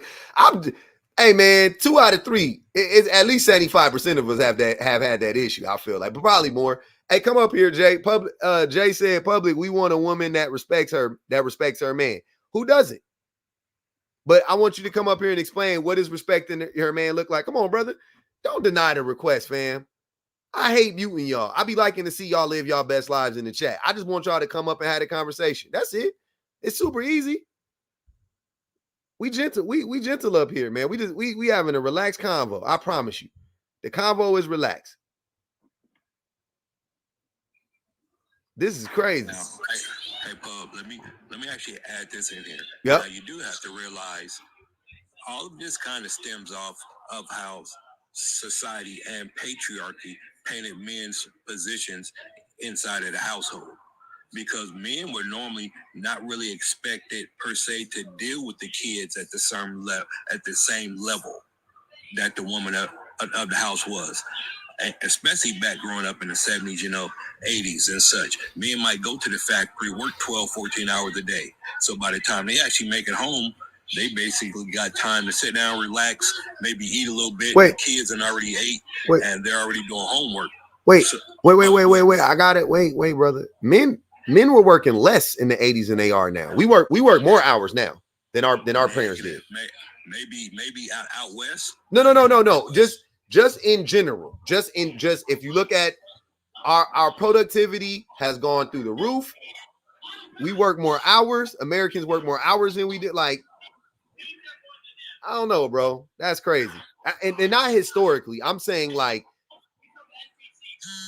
70s, 80s, 90s. Yeah, they was working less than we working in the 2000s, man. Yeah, 20 years. Yeah, for sure. Well, I mean, maybe here. I mean, I knew cats that went to them steel factories. They went to them real hard-earned factories where they was putting in 8, 10, 12 hours a day. Even we. But that's here now though. That's what I'm saying. Like, so let's say it's a 1-to-1. You working those hard jobs. Cool. All right, cool. But on average, the average American is working more hours now than they were 40 years ago. But they're not working the same hard labor jobs because most of them factories have closed or gotten relocated. I gotta tell you something, brother. I gotta tell you something though. Hold on, Mello. Everything's automated now too. Hold on, brother. Everything's automated. But labor is labor. No, labor's not labor. Labor's not labor? If you got an excavator that'll dig up, instead of having 10 men out there digging up for 12 hours a day, that's not the same labor. It's not the same labor with you running a piece of equipment that digs for you instead of you out there hand and foot digging. But Mello, listen to what you're saying. When those men used to dig, first of all, they weren't digging for 12 hours because nobody can dig for 12 hours. That's slavery days. So they definitely wasn't working no 12-hour days digging ditches. That's crazy. But secondly, when they would do that though, they would only do that. You know what I mean? Because it would take, like, so you saying if I have equipment to help me, you just got to do more jobs. That's the only thing, but you're still doing labor and you're doing a lot of it. So you use an excavator, you do that, but people are shoveling the dirt or whatever. You're one of the shovelers of the dirt. You do that. And then that job gets done faster than it did, 50 years ago. And now you're doing something else and using the jack, and they're doing that. And you're doing you were all like, what do you mean? You just would do more jobs. You can just do more jobs now. That's it. Yeah, go ahead. So another thing I always noticed too, because I used to do, not even used to, I did that shit once. And it was a warehouse and it was back-breaking work. So I don't be understanding why there's such a you ain't working, you're not a man, you're not this is not, this is not the labor job. You know what I'm saying? It's always that there's that, back-breaking work makes you more of a man, or, you know what I'm saying? It's like, no, I don't want to, you know what I'm saying? And 12 hours of digging is crazy. Nobody was digging ditches for 12 hours unless you was in prison, brother. That's prison. That's jail. That's jail labor, bro. That's you printing up motherfucking license plates and shit. Like, ain't nobody doing that, bro. Nobody was digging ditches for 12 hours on the outside. Like, be for real, man, for real. And in them factories, they had machines. You was pressing stuff. Lift it up, get the pan, shake it loose, do the little cut, throw it in the thing. It's the same thing now. You doing the same stuff now. What do you mean? It was automated back then. Like, what are we talking about? It's the same stuff. Oh, crazy. All right, Pub. I mean, that's where we'll agree to disagree. But wait, but my point is, but Mello, what was the point in saying that though? I'm curious. Where were you going with that? My whole point with that is back then, men were expected less by society to deal with the children on a day-to-day basis. Because of their jobs? Yes, because they were expected to think about it, Pub. They were expected to fuck out of here. Come home, after hard days labor where them guys were tired. So they weren't expected to come home and grab up all the kids and start playing with them and help them with homework. They were expected to be able to come home. And this is by society. That is bullocks. That's bullocks, Mello. That's not what it was. You think that's what it was? Hold on, but wait. Okay. Let's say I give that to you. Then explain the men who weren't doing back-breaking labor. They also weren't expected to come home and help out with the kids. Are you serious? Like, why are you relegating this to specifically people who did back-breaking labor? What about businessmen? What do you mean? Bankers, lawyers, they also weren't expected to help out with the kids. You're telling me it was the amount of time they were working? No, hell no. I said that was the ideals back then in society, where women took on the brunt of child rearing, while men took on the brunt of the financial responsibilities. And then maybe, whenever they felt like it, they'll get out and toss the ball with the kids and go to the park and, take them, whatever, or have a family outing. So you think men today are we're very different from those men? Like, we want to be involved more with our families? Like, you believe that?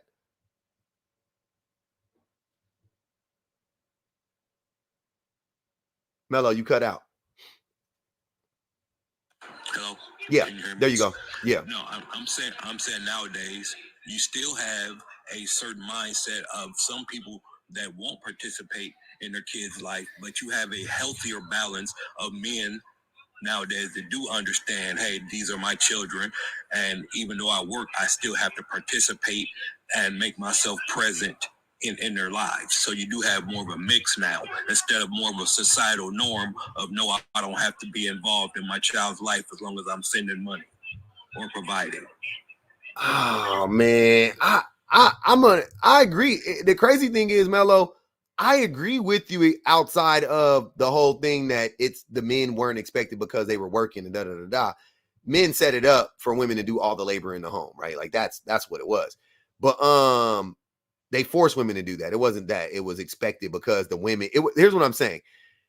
To make your point make sense, it would be different if the women actually were like, I totally understand why I should be slaving away doing all of this labor because my man is outside doing all of this labor in the world. Like, the women should be the ones to determine that, right? Like, that would be fair. Okay, cool. But we know the women was not on board with that shit. They didn't sign up for that.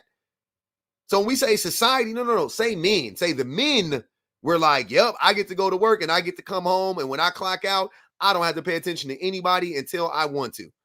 That's what men were saying. Women weren't saying that, though. That's crazy. Nicole said that's why moms taught us not to accept that anymore. Yep. And I don't think that men nowadays, I'm sorry.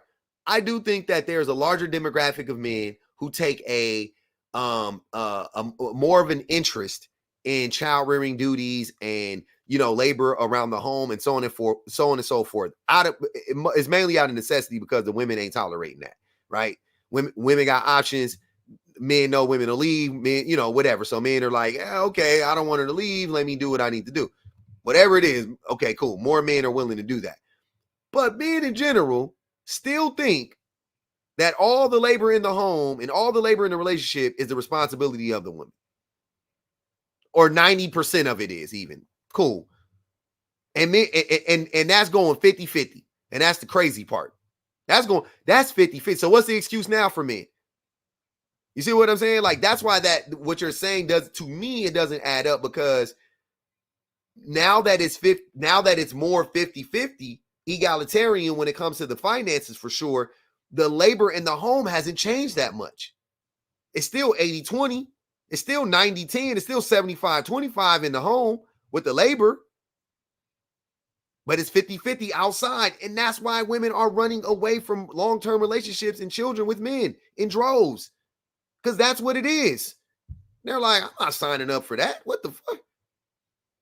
What the hell? I'm not buying that men are so different right now. I'll be honest with you. I'm not buying it. I'm really not. I'm not seeing it. I wish men were different. I do. I would have to talk about politics. I would be up here talking about electoral politics right now. If men were the men that Mello was saying that we are right now, without a doubt. But we're not. We're not, man. Unfortunately.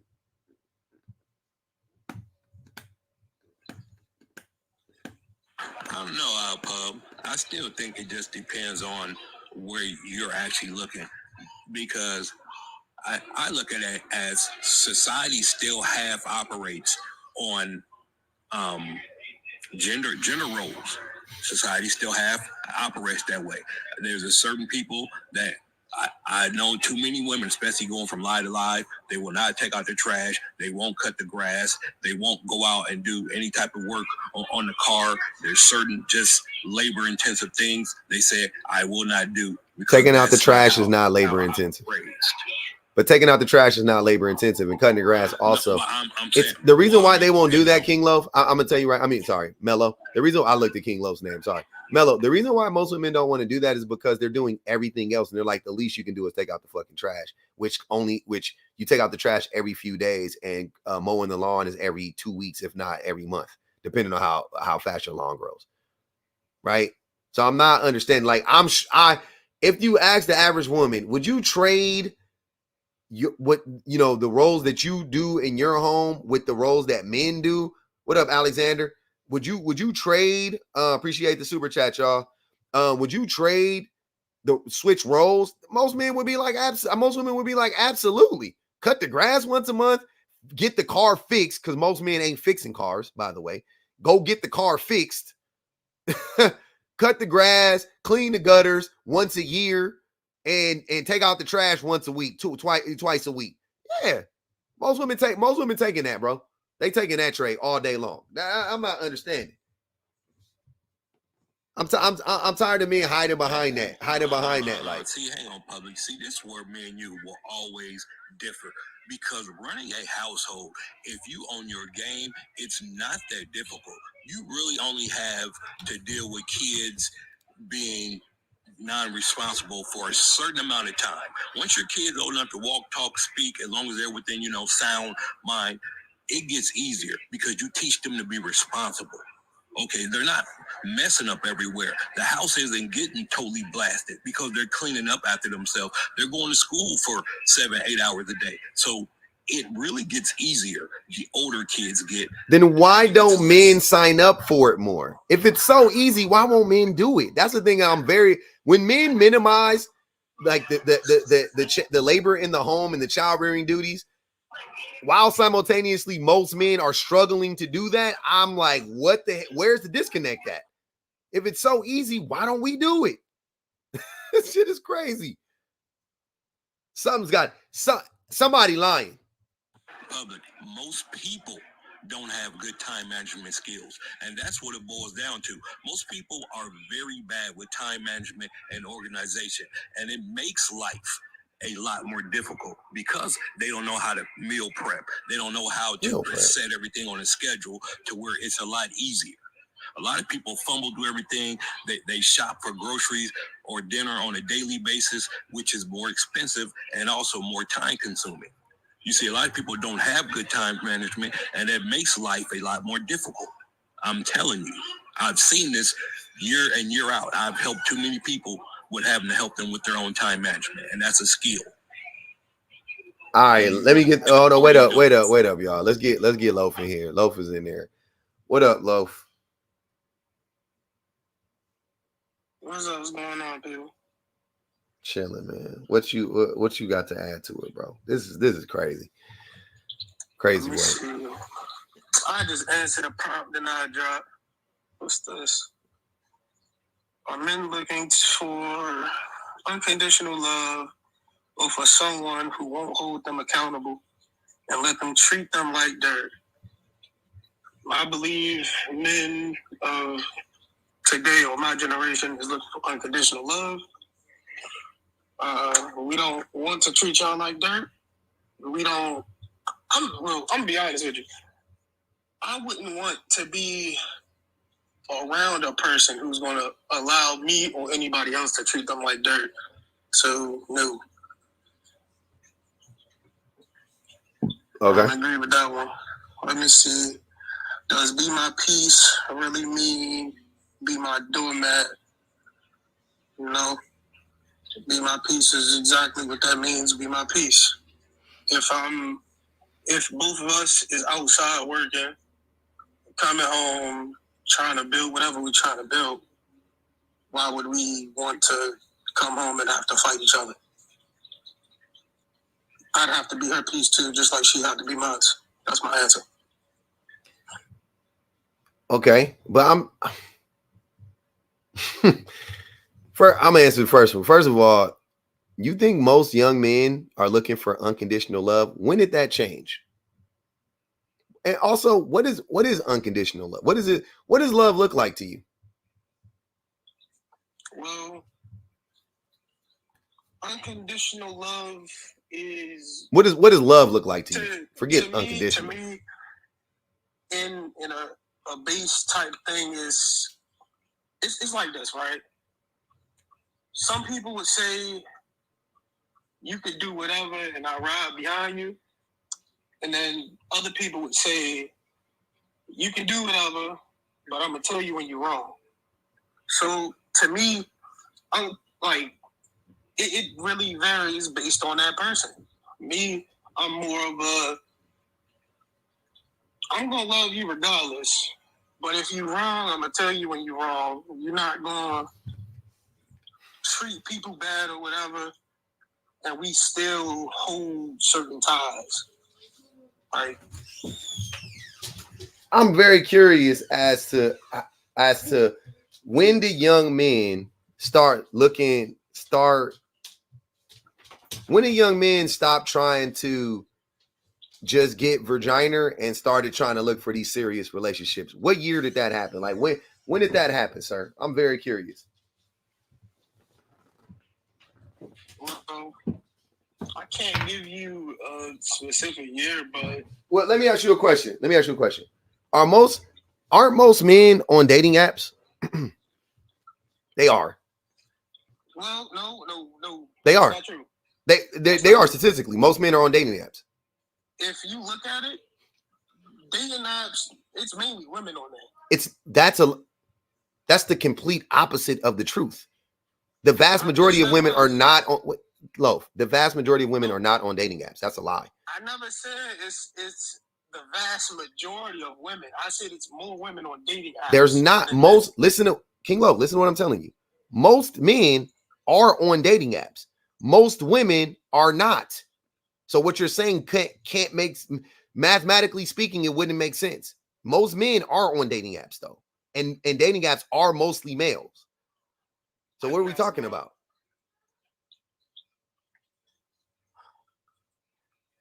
All right, so you got it. Most men are on dating apps. What's next? If most men are on dating apps and most women aren't, are you telling me that most men are on Tinder looking for unconditional love?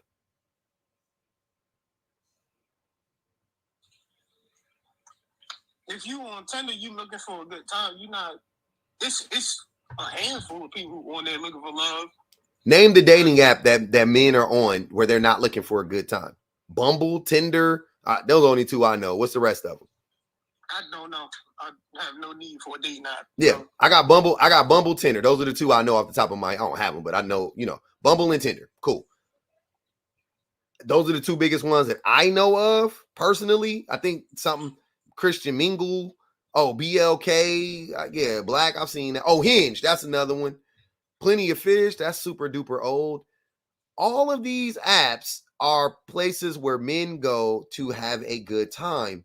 Most men are on dating apps. Most men are just looking for a good time. Where's King Love getting men?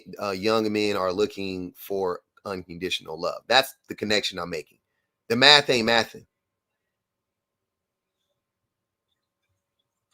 All right, so like I said, you got it, bro. Most men can be on dating apps. That's cool, whatever. But what I'm saying is, not including dating app, data, whatever. I would say most men, at least my generation, would want unconditional love. I know you. That's pretty much what I see. Like, I can't lie. I've also seen some who's hopeless. Like they don't care for it that much because of their past experiences. So they look at it differently. They look at women differently. But the ones, for majority of the part that I run across a lot of young people. They want somebody who's going to be for them. It's unconditional love, bro. What do you mean they want somebody that's going to be for them? I don't disagree. And you know what? Wait. And Loaf, I don't disagree. I do. No. I'm a rock with Loaf on this one. I do think that most men and young men are looking for unconditional love, right? I do. But it's what I described. So yeah, I believe that. I do believe. So I agree with you. I do think that most men are out here looking for a woman that they could turn into a doormat. I agree. Do I think most men, I asked you to tell me what love looked like. You couldn't even articulate it. So I don't even think, how do you know what unconditional love looks like when you don't? Answered what love looks like. I know you never. Unconditional love. You never answered what I asked you what love looked like, and you never answered it. So I'm going to assume you don't know what love looks like. I mean, that ain't true, but okay. Then answer the question. Love. All right, but love is, love is basically that sense of just know I got you in your right state, right? And all right, damn. I don't know if you're gonna take that answer, bro. I'm gonna be honest. Brother, I'll take whatever answer you give me. I'm just. All right. It don't mean I'm gonna agree with it. It don't mean hey, it's your answer. It's subjective. All right, man. Because I look at love as I'm here for you. Mm-hmm. I'm here to support you. I'm here to uplift you. I'm here whenever you feel bad. You know what I'm saying? I'm gonna make sure you don't have no self-doubts. I love you. Like, I wholeheartedly love you. I do it with my friends too. When I love my friends, I'm making sure they on their shit. Like, no negativity between us. No, none of that. They have love is like something that just grows. But other than that, like, as of right now, I can't give you a more detailed answer. That's fine. I think I appreciate you giving, trying to answer the question the best as you could, right? But I think that most men don't know what love is, even to themselves. I'm saying, like, even from their own perspective. I wasn't asking for like a textbook definition. I'm saying, what does it look like to you? I don't think most men know what love looks like to them. I don't. And that's why I think, and that's another reason why I don't believe that most men are out here looking for unconditional love, especially young men. Especially young men. You might be able to convince me that older men are looking for unconditional love. I'm talking about like in the truest sense of the word, like for real looking for unconditional love. You might be able to convince me like a 65-year-old with ED, you know what I'm saying? Like looking for his last wife. Yeah, I can see that dude looking for unconditional love, right? He finally ready to settle down. That's usually about the age we get ready to settle down. 62, 63, pension getting ready to kick in. You know what I'm saying? Like with your shit, you know what I mean? Your shit going this way. It'd be semi-soft at best. Like around that time, yeah, men be looking for that unconditional shit. Can I say one thing real quick? Yeah, go ahead, Peace. I actually gotta dip up out of here. Yeah. I do want to say that, like I said, I do martial arts like Muay Thai and stuff like that, fighting and stuff.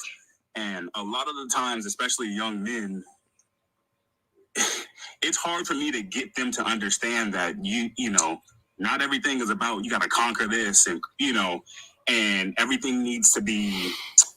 I don't know the exact words, but it's almost like you said, they have a hard time even loving themselves, and I gotta constantly like help them. And even another thing too was like, I would say also the older men too. But one thing I would do say is that, especially because we like to say like, oh, okay, we want somebody to be real, we want friends to be real with us and let us know and all that stuff.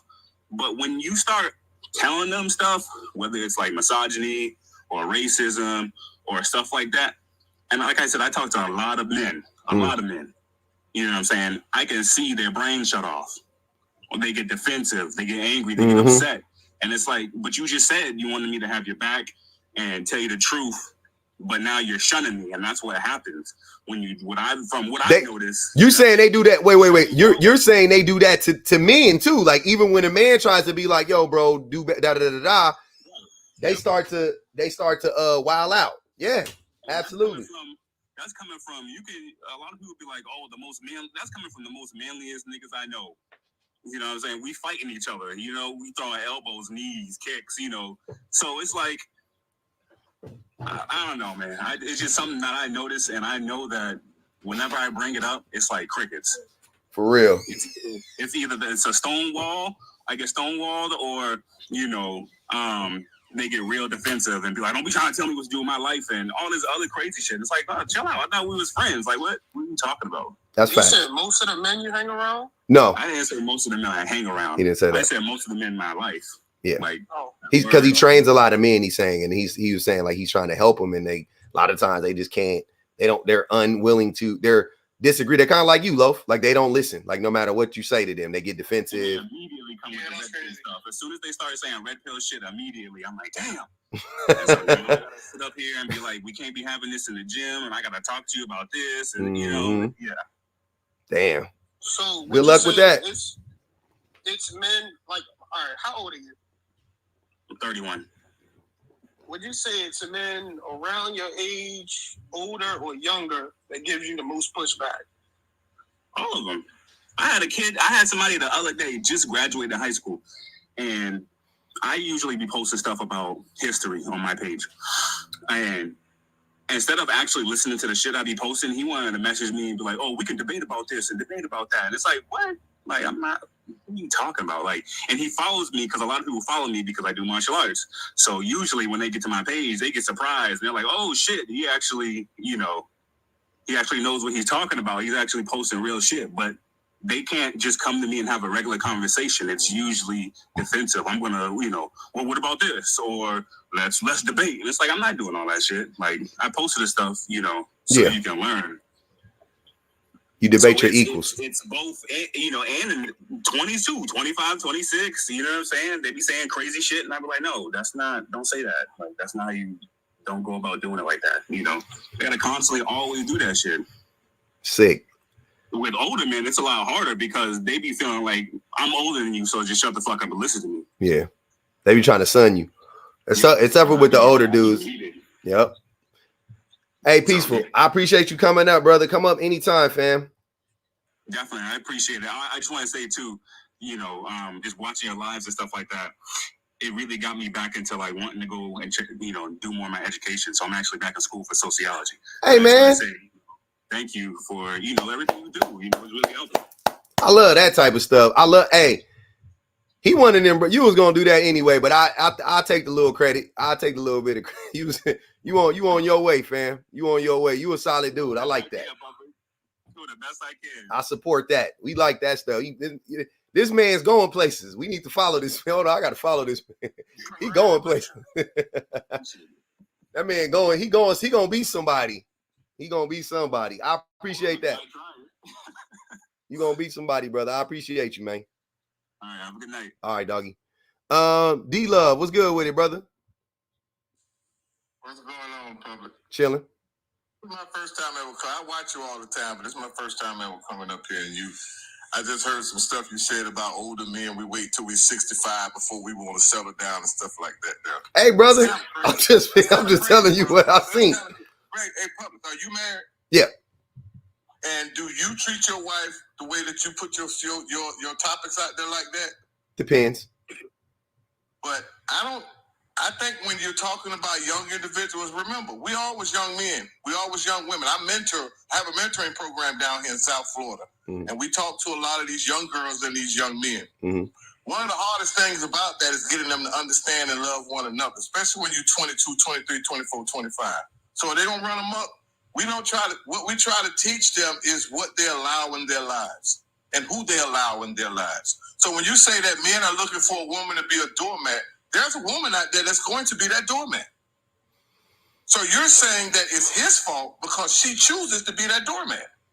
Because my wife would never be my doormat. But D, because she's a strong woman. But D, you don't. But wait, but D. If we can't get these young ladies, and these young men to understand their value. Mm-hmm. That's why they're going through these phases that they're going through. We went through those phases; they just was different. We just had, but times have changed, and the value of a relationship is not the value of a relationship anymore, and that's on both sides of the aisles. It's not that. And why is that? Well, that's a question that we will ponder and try to answer, but everybody has an opinion about it. But it's too many layers to it, public. It's just you think it's too many layers? I think it's really simple. It's a lot of layers. It's about what they've seen. It's about where they've come from. It's about their experiences. I think it's one overriding factor. I think the reason why relationships aren't as valuable as they used to be is because the thing that made them valuable, which is money, like literally it was money. So women were forced to be in relationships with men. Women have more money now. So relationships are no longer as valuable as they used to be. But relationships were never. I come from a time, public, when we didn't have it, when black folk didn't have any money. We had to work together. So you're proving my point. That logic that you spewed is that they came from all about that money. Now, women have done a lot of things, and wait. Hold on, wait. Hold on, D. Hold on, stop. Women back then still couldn't have a bank account. They still couldn't drive cars. And black men could. So yeah, we had to work together. They still, brother, even in the black community, they forced black women to be with black men. My granny was a victim of that. So I know. You can't tell me, Jack. You can't tell me shit. My mama was my I'm sorry. Hold on, brother. Hold on, brother. That's what you're saying. My grannies, my grandmothers were victims of that. And absolutely, that was the majority, because it's the majority now. Nothing's changed. The only thing that's changed is the women have changed. The circumstances have changed. The ideology is the same, bro. I find that rhetoric dangerous because there Can't is be no dangerous. way on this earth that you went through every community to make that.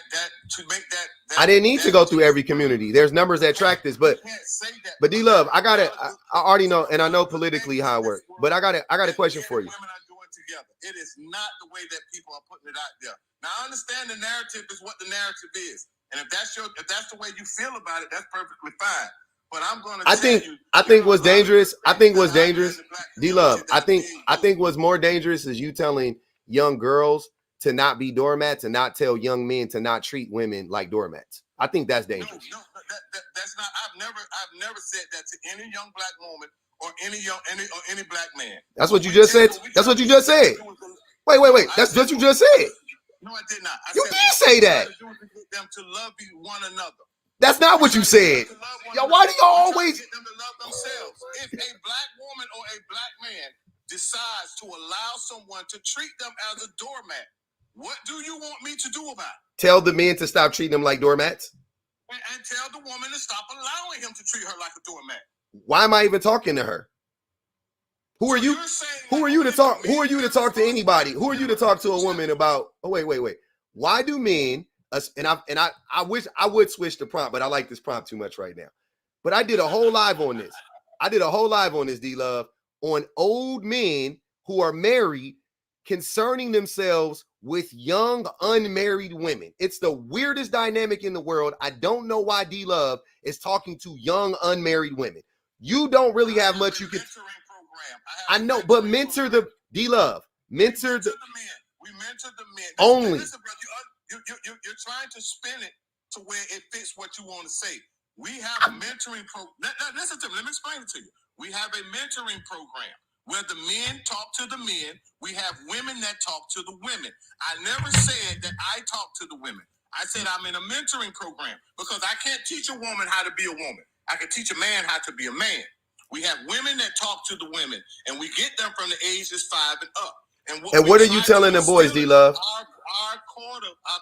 What we try to instill into these children that come from places where they don't love themselves. We try to get them to love themselves and believe in themselves and understand. I want to, D-Love, wait. Hold on. Don't turn this into, this ain't the pulpit. If I start talking, I got to ask you a question. I know I'm saying, so when I start talking, let me, sir, I'm not trying to spin anything. I don't need to spin anything to fit my narrative. I'm just telling women that you say I'm talking to women. I'm not. That's sir. If you didn't mean that, and you guys have to pick your words carefully. If you didn't mean that, you should have said it in a different way because that's how you led on. I'm just telling you. I'm not the only one who thought that. The majority of the audience thought the same thing. But I got a question for you though. Wait. I got it. Hold on, D-Love. If we're gonna have a dialogue, you should ask the questions. What you're going to do is you're going to take what I say, D-Love, like you always do, and you spin it to your narrative to try to make it fit. I don't need to spin anything, sir. That's perfectly fine, brother. D-Love. Follow me right now. Everybody leave this up and follow me right now. D-Love. Here's the thing, brother. I got a question for you. I got a question for you, brother. What are you okay, so let me take it back a little bit. Boys grow up to be men, and men treat women like objects, right? Like a doormat. That's an object. So we objectify women, right? And that's most men. Most men objectify women, I'm saying. Not most men treat women like doormats, but most men objectify women. So what I want to know is, D-Love, what are you telling these little boys to mitigate that? What are you telling them to get them to not objectify women? Well, the thing that's really hard about when you're mentoring people is understand. You got to understand where they come from and what they've experienced and what they're dealing with at home. Because everything that we do starts at home. regardless of how you want to spend it. Because we've taught a lot of these young boys a lot of things about how to be a man and how to stand tall and how to put their word to mean something. But then they can go home and they're going to listen to home. So you're asking me to do the impossible in 3 hours when someone has them for 21 hours. That's the impossible. Now, have we reached some kids, some young men? Yes, we have, and they are decent young men. Now, what they do in their relationships and how they treat their woman and like our young ladies tell our young girls, they have a lot to do with that. If a man is going to treat you like you are an object or a doormat, why would you stay there? You still going back? You're still. You see? Do you see how you pivot back to the women? And I asked you specifically to tell me, what do you tell the little boys, and how do you? It goes both ways. Everybody. It can't go both ways. D-Love, abuse doesn't go both ways, brother. Stop saying that. That's you. Come on, that's dumb. Oh, now it's abuse. Treating a person like a doormat is not abusive. Wow. Wait, that you don't deem? I get it. That's TikTok. Everything. That's TikTok. Everything is abusive now. Everything is. Because when you say treating like a doormat, what do you actually mean that it's abusive? When you say a doormat, what does that mean? Because that can go a lot of different ways, public. What does that mean when you say treating a woman as a doormat? And then correlate that abusiveness to it. Because you just can't throw that out there and say, that's what it is. What does that mean? Okay. Is he physical? Is he verbal? What is it? I'm not thinking physical, because physical is, I wouldn't call that a doormat. I would call that DV. Yeah, no doubt. But yeah, treating somebody like a doormat is basically you steamroll them, you don't validate them ever. You berate them, you put them down, you don't respect them, you don't listen to them, you don't help them. It's your way all the time. It's never there. You know what I mean? Like, they never get anything out of it. The relationship is completely self-serving for you. It's not reciprocated, not reciprocal at all. That's a doormat, right? That's abuse. I'm gonna ask you a question, public. If someone did you like that, mm-hmm. if someone did that, if someone displayed that to you, mm-hmm. would you stay there?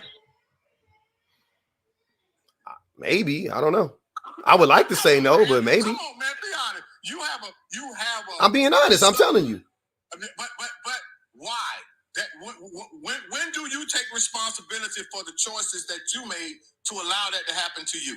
When does that become your responsibility? It's never your responsibility. It's only on them to change. It's not for you to say enough is enough. I think my responsibility is, let me see. Like, if I'm hurting myself, like, I don't know.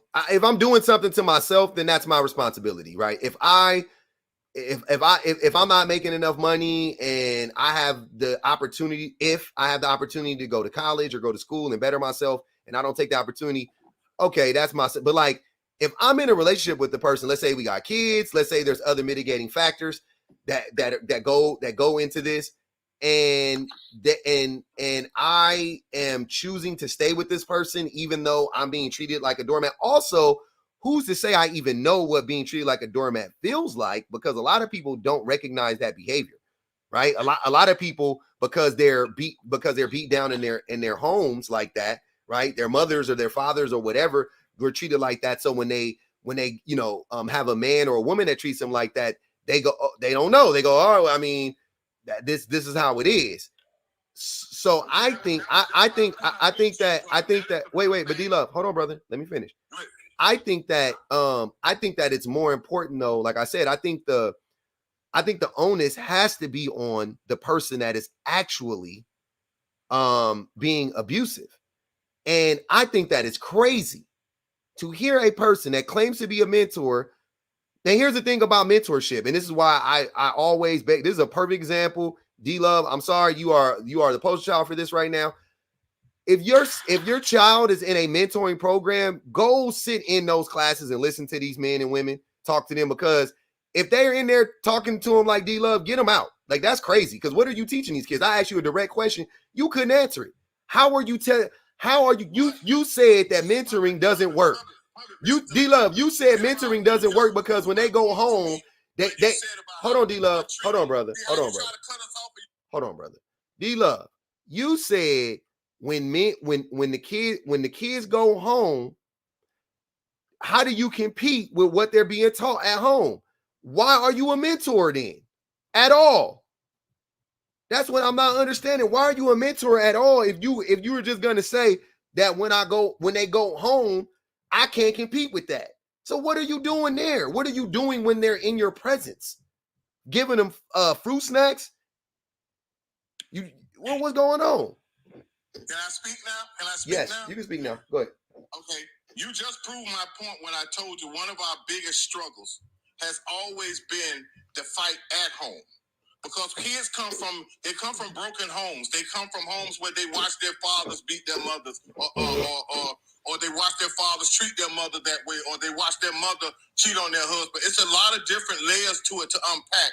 For you to just come out and say that this is what it is, and that's why I know you don't know what you're talking about, because there are too many different levels to it. But what you do is you cut us off and you spin it for your narrative. And I get it, that you got a platform. That's what it's for. Why do y'all always say the same dumb lie, D-Love? I post my lives on YouTube. I got hours of lives, bro. I let you yap this whole time. You were cutting me off. You won't let me finish. I did let you finish. You're not saying nothing. I want to finish. And then when hold on, D-Love. Hold on, brother. What happens is, and here's what happens. I clock y'all shit, and then you go up. You smart enough to know when I clock you, and then you change what you're saying. Now you're lying. You're talking about I'm spinning it. I just literally took the word you said and applied it. We got 20 on your head, D-Love. God damn it. I'm sorry. We got 30. Regina put down. We got 30 on D-Love's head. Damn it, D-Love. I wanted to have a conversation, brother. Oh, he ran. Damn it. They said, D-Love, go back down in the comments with them. Why do y'all always lie and claim that I'm spinning a narrative? I'm not spinning a narrative. That's a big word for Elmo. Spinning a narrative? I'm not. D-Love just got up here and said in 4K, Zeta Dog, he gone. Don't even worry about it. He dropped. Y'all, hey, brother, I want you to know what's going on. I don't need to spin a narrative. I post all my lives on YouTube. My live is on YouTube. You can go watch it back, D-Love. I implore you to go watch it back. I'm Public Offender 100.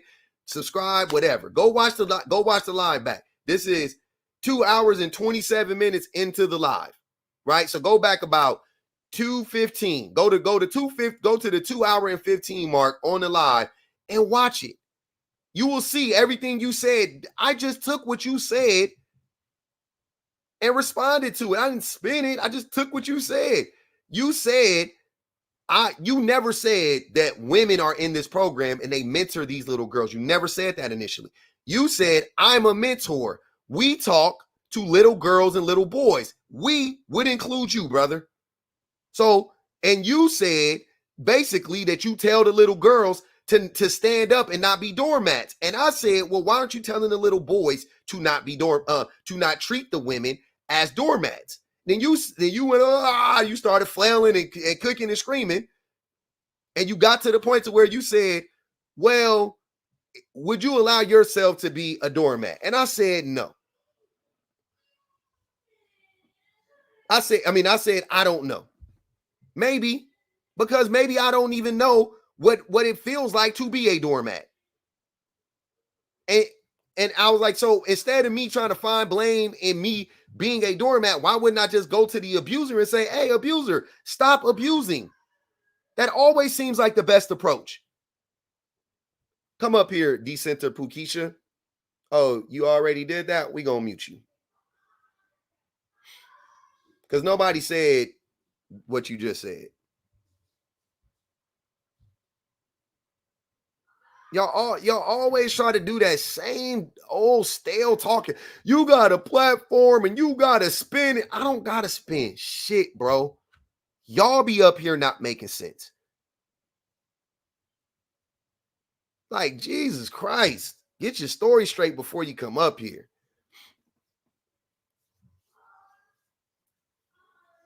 I just said talk to the boys. Why are you talking to little girls? Why are you telling a little girl? You said mentoring didn't have an impact because when them boys go home, they come from broken homes. You said they come. I'm not understanding. I was so confused by that. I was like, he just negated. He literally just said that it don't work. He just told us all mentoring don't work. So now I'm questioning, why are you a mentor? Why are you talking to little boys and girls? Now my mind is racing because you just told us it don't work. I don't even want to imply what I'm thinking, but I'm like, where's the, like, what? Like, you just told us mentoring don't work. Why are you talking to little boys and little girls then? Huh? What? What?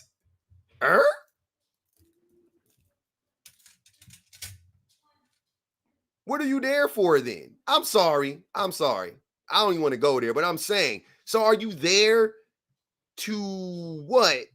I don't know. I really don't know. I don't know why you're there. I don't get it. And saying I don't know. What don't I know about? I'm raising kids. You think I don't know how to talk to kids? I got sons. Hey, Bob, let me step in and tell you this, and this is from experience. When I worked at the school district, you encounter kids. That's why you have bullies. That's why you have kids that don't treat other kids the same because of the environment that they come from.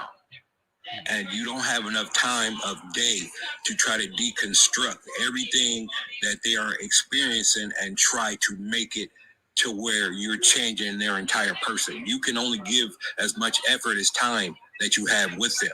But if they're returning to that same broken environment, that's almost a lose-lose situation.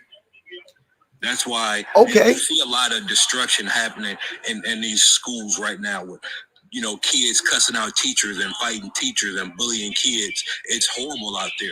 It's because of what's going on beyond their 7 to 8 hours at school. It's something that's causing them to go down that route. And you have to get to that root cause. So you don't have that much time with them to really get the root cause when it comes to boys. I said what the root cause was. If boys are treating girls like this, the root cause is probably misogyny. How about we unpack that? How about even with our children, especially with our little boys? That's what I was asking D-Love. I'm like, what are you telling the little boys so that they don't grow up to be abusers? Right? Did I miss something? Did I miss something? Like what's going on? The little boys are growing up to be abusive. Hey, little girl, don't get abused. Cool story, pops. Or little boy, hey, why are you, you know how you talking, I see how you talk to the little girls and you treat the little girls. You shouldn't treat them like that. What's going on? Let's unpack that. Let's see what's going on. That's the cure. This shit is easy. That's the cure, bro. You saying, oh, because at home they gonna get, I don't care. They gonna get, when they come to me and they in front of me, they gonna get the cure. They not gonna get pacified. They not gonna get coddled. They gonna get the cure. Whatever they do with it, they do with the shit. You go home, the home life is too impactful. It's too much. It's too influential. Bet. I got you. Cool. It is what it is. But what the hell am I doing? What am I mentoring for? The fuck you think I rap for? To push a fucking rap for? Like, you think I'm here to coddle little boys and to be gentle? And no. No, sirree. No, sirree. And I'm not a tough love kind of fellow. I'm not on that tough love stuff. That's not what I'm on. But I'm definitely not about to show up to not tell them the truth. That is the biggest waste of time I could ever think of. Taking the time out of my day to go mentor young boys and girls and not tell them the truth. What? What are we doing? What are you talking? Like, what's going on? And then you wonder, look. And then you wonder why it's not effective. You ain't telling them nothing. You're not giving them nothing they can hold on to. You giving them candy. They need vegetables. They need whole grains. You giving them candy and wonder why they coming back every day hungry. Stop giving them candy. Stop giving them honey buns. Sit their ass down, give them some pumpernickel bread, 2 pieces of chicken, and some broccoli. Feed them the right stuff. Build them up. Y'all don't be building. Y'all don't know how to build Y'all don't know how to build people up, man. Y'all only know how to coddle them and tear them down. That's your problem. That's the problem with you old men. D-Love, come back when I host a live about how younger men should never listen to old men. Y'all, oh my God. Look at it. In 4K. And before, oh, don't listen to you either, public. Don't listen to me either. I don't care. Avoid all of us. I'd rather you avoid all of us because half of y'all don't have the ability of discernment. Or I won't say half. 90% of y'all don't know how to discern for yourself who's spitting facts and who not. So yeah, if you got to throw me in there too. But stop listening to these old heads. They ain't got nothing to offer us 90% of the time. I'm going to tell the girl, stand up and fight back. And what's going to happen? What you talking about? I'm going to tell the girl to stand up. She going to have to stand up and fight for herself. I think that's the best approach. You don't need to tell the boy to not be abusive. Why would I? Mentoring don't work. No, mentoring don't work on little boys. That's what you saying. Because why are you talking to the girls? It obviously work with the girls. You think it does? You seem like you're more invested in talking to the little girls because they'll listen. But when you talk to the little boys, it don't work. Fix it. Make it enough. Figure it out. Figure out a way to get through to them. You know so much about their environment, but you don't know how to reach them, then you shouldn't be a mentor. Just because you grew up poor, don't mean you can relate to everybody that's poor. Ooh, Pastor, hold on, collection plate. Pass it around. I'm sorry, man. Just because your ass was broke, don't mean just because your ass was broke, don't mean you the broke Negro whisperer now. You was just broke. You was just broke. You don't know how to talk to broke. You don't know nothing. You done forgot what it was like to be broke now. You ain't been broke in 25 years. Good for you. Now you don't know how to talk to him. Now you up there talking down to him. Telling them to fit. Man, y'all make me so mad. I ain't gonna even hold you. Damn. Shit is annoying. That was annoying. I'm sorry. Go ahead, Shan. No, you was preaching. I had to hop up here when you was talking about if your kids are in it, because you know how I feel about these mentorship programs. You know how I feel about it. If it ain't Big Brother, Big Sisters Incorporated, pull them out of there. like 100%. It is not that mentorship does not work. It's the mentors. It's the mentors. Y'all are the same people that are mentoring people, and y'all the same people come up on these panels and say the things that you say. Y'all don't know what you're doing. You don't know how to talk to kids. You don't know how to reach kids. You can't even relate to what you just old. You just old. Just because you're older does not mean you have all the answers. You don't have the answer sway at all. That's why the mentorship is not working, because y'all don't know what you're talking about at all. You don't even know how to reach kids. Even when you say you're telling the little girls they should basically not allow somebody to treat them any kind of way. Like, that's like the most don't allow people to treat you bad. Oh, gee, thanks. If only anybody had ever told me that. Now let me go break up with my boyfriend today. Can I ask you a question, Shan? Is there okay, I'm going to ask, not even you, I'm going to ask them the question. You can let me know how they would. What do you think they would say if I were to ask them, okay, cool, you're telling them to stand up for themselves. What tools are you giving them, though? Yeah, that's what I was about to get to. I'm sorry, I was in a rant. Go ahead. But I was about to get to that. Okay, let me start ranting. But yeah, you're saying stand up for yourself, basically. Don't allow yourself to be treated any kind of way. But okay, what else? Like, you have to get to the root of, like, why is that? Like, why is she even allowing herself to be treated that way? Oh, maybe she has low self-esteem. So you think to fix her low self-esteem, you're going to attack her self-worth and blame her for why she's being treated the way she's being treated? You think that's going to help her have better self-esteem and demand better treatment for herself? It doesn't make any sense, and y'all need to stay away from these kids because you are more harmful than you are helpful. The last thing you need to tell a little girl is, well, why did you let him do that to you? Crazy. Like, huh? Crazy. That's crazy. If the women in that program... Nimwit, she already thinks that. That's crazy. You're not telling her something, oh, you just blew her mind. She already thought that to herself. This man just... essayed me? Why did I let him do that? Why did I put myself in that situation? Why did I trust him? Oh, this man turned out to be an abuser. Why didn't I see that coming? Why did I ignore those red flags? I should have saw that in the first week when he got a little mad at that. Whatever. All of that has already gone through her head. She's already blaming herself. And then you come and tell her, I mean, yeah, it is kind of your fault. At what point do you just stand up, Shan? At what point do you just stand up after he knocked you on your... Like, what? And all you do is send her right back into the arms of the person who did that to her, that told her the same exact thing. He told her that too. She already thought that. He told her that after he did it to her, and then she went to you for guidance, and you told her the same fucking thing. I hate y'all. I really hate it here. That right there. That had me hot. I ain't gonna. That had me hot. Because he talking to kids. That's the thing that upset me. Because he is talking to kids. So what are you telling these kids, bro? I'm tired of y'all talking about mentoring. Stay away from them babies, man. Leave them babies alone, man. They better off on their own. They better off figuring out on their own. Now, I'm not even joking. They really are better off on their own, man. Y'all want to mentor? Give them a ride somewhere. Give them a ride to practice. Keep them safe on the streets. Make sure they crossing the street safely. That's how y'all mentor. Stop giving them advice. Like, just stop. Y'all don't got nothing. Y'all just old. You just old and bitter. You just old and bitter. Talking about it goes both ways. Sir, abuse doesn't go both ways.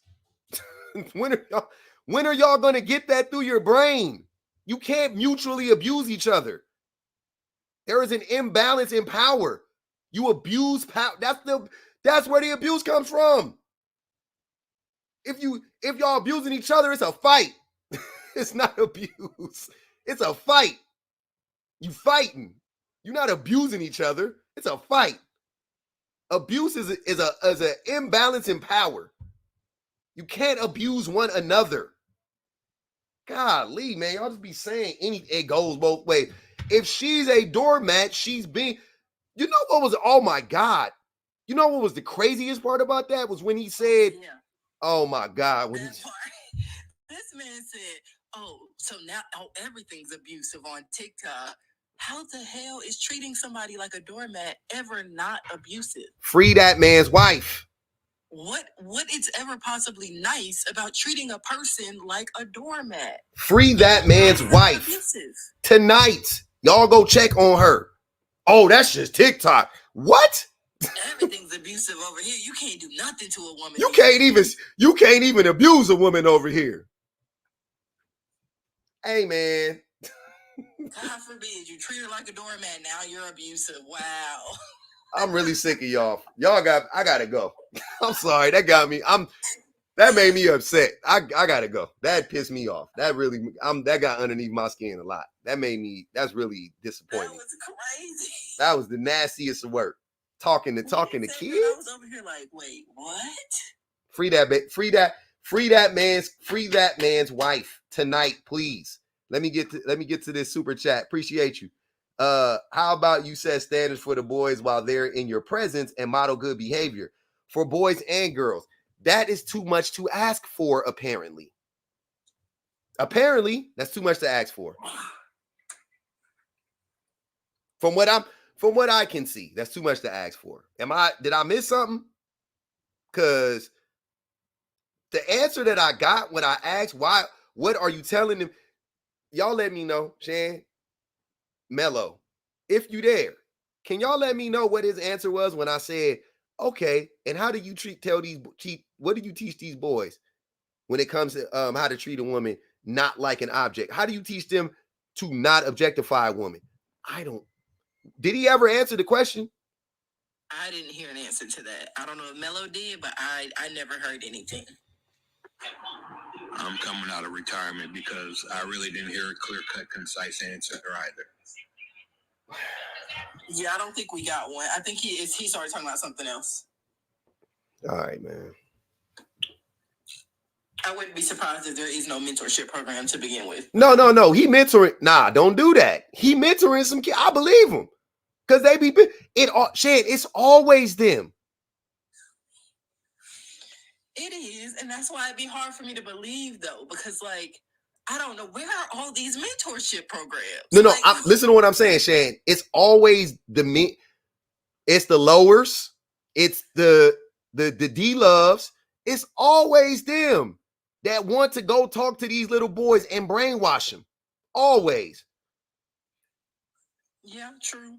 I don't want to act like it's not like actually a threat. Like they aren't really doing that, because I know they are, but some of them, y'all are lying. Y'all, they will say they have a mentorship program because they get together with some kids once a year. Like, okay, y'all get together and play flag football. That's not you know what? Y'all show up with 2 boxes of fruit snacks and some Capri Suns, and y'all sit around and you stand up in front of them and you say, y'all got to get out in this world. Ain't nothing handed to you. You're going to have to work for it. You give them a bunch of coach pep talks and shit in the locker room at halftime.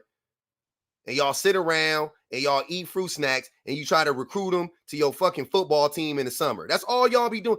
Y'all don't be doing nothing. Y'all don't be doing nothing, man. Y'all wasn't them boys. Y'all act like I wasn't them boys. I was them boys. I know what y'all be telling us. Nothing. And you know what? I'm at, you know what? Yeah. It's my fault. I only got myself to blame. I only got myself to blame for this. I should mentor some boy. I don't even want to do it though. That's the thing. Like, I don't got the time to do it.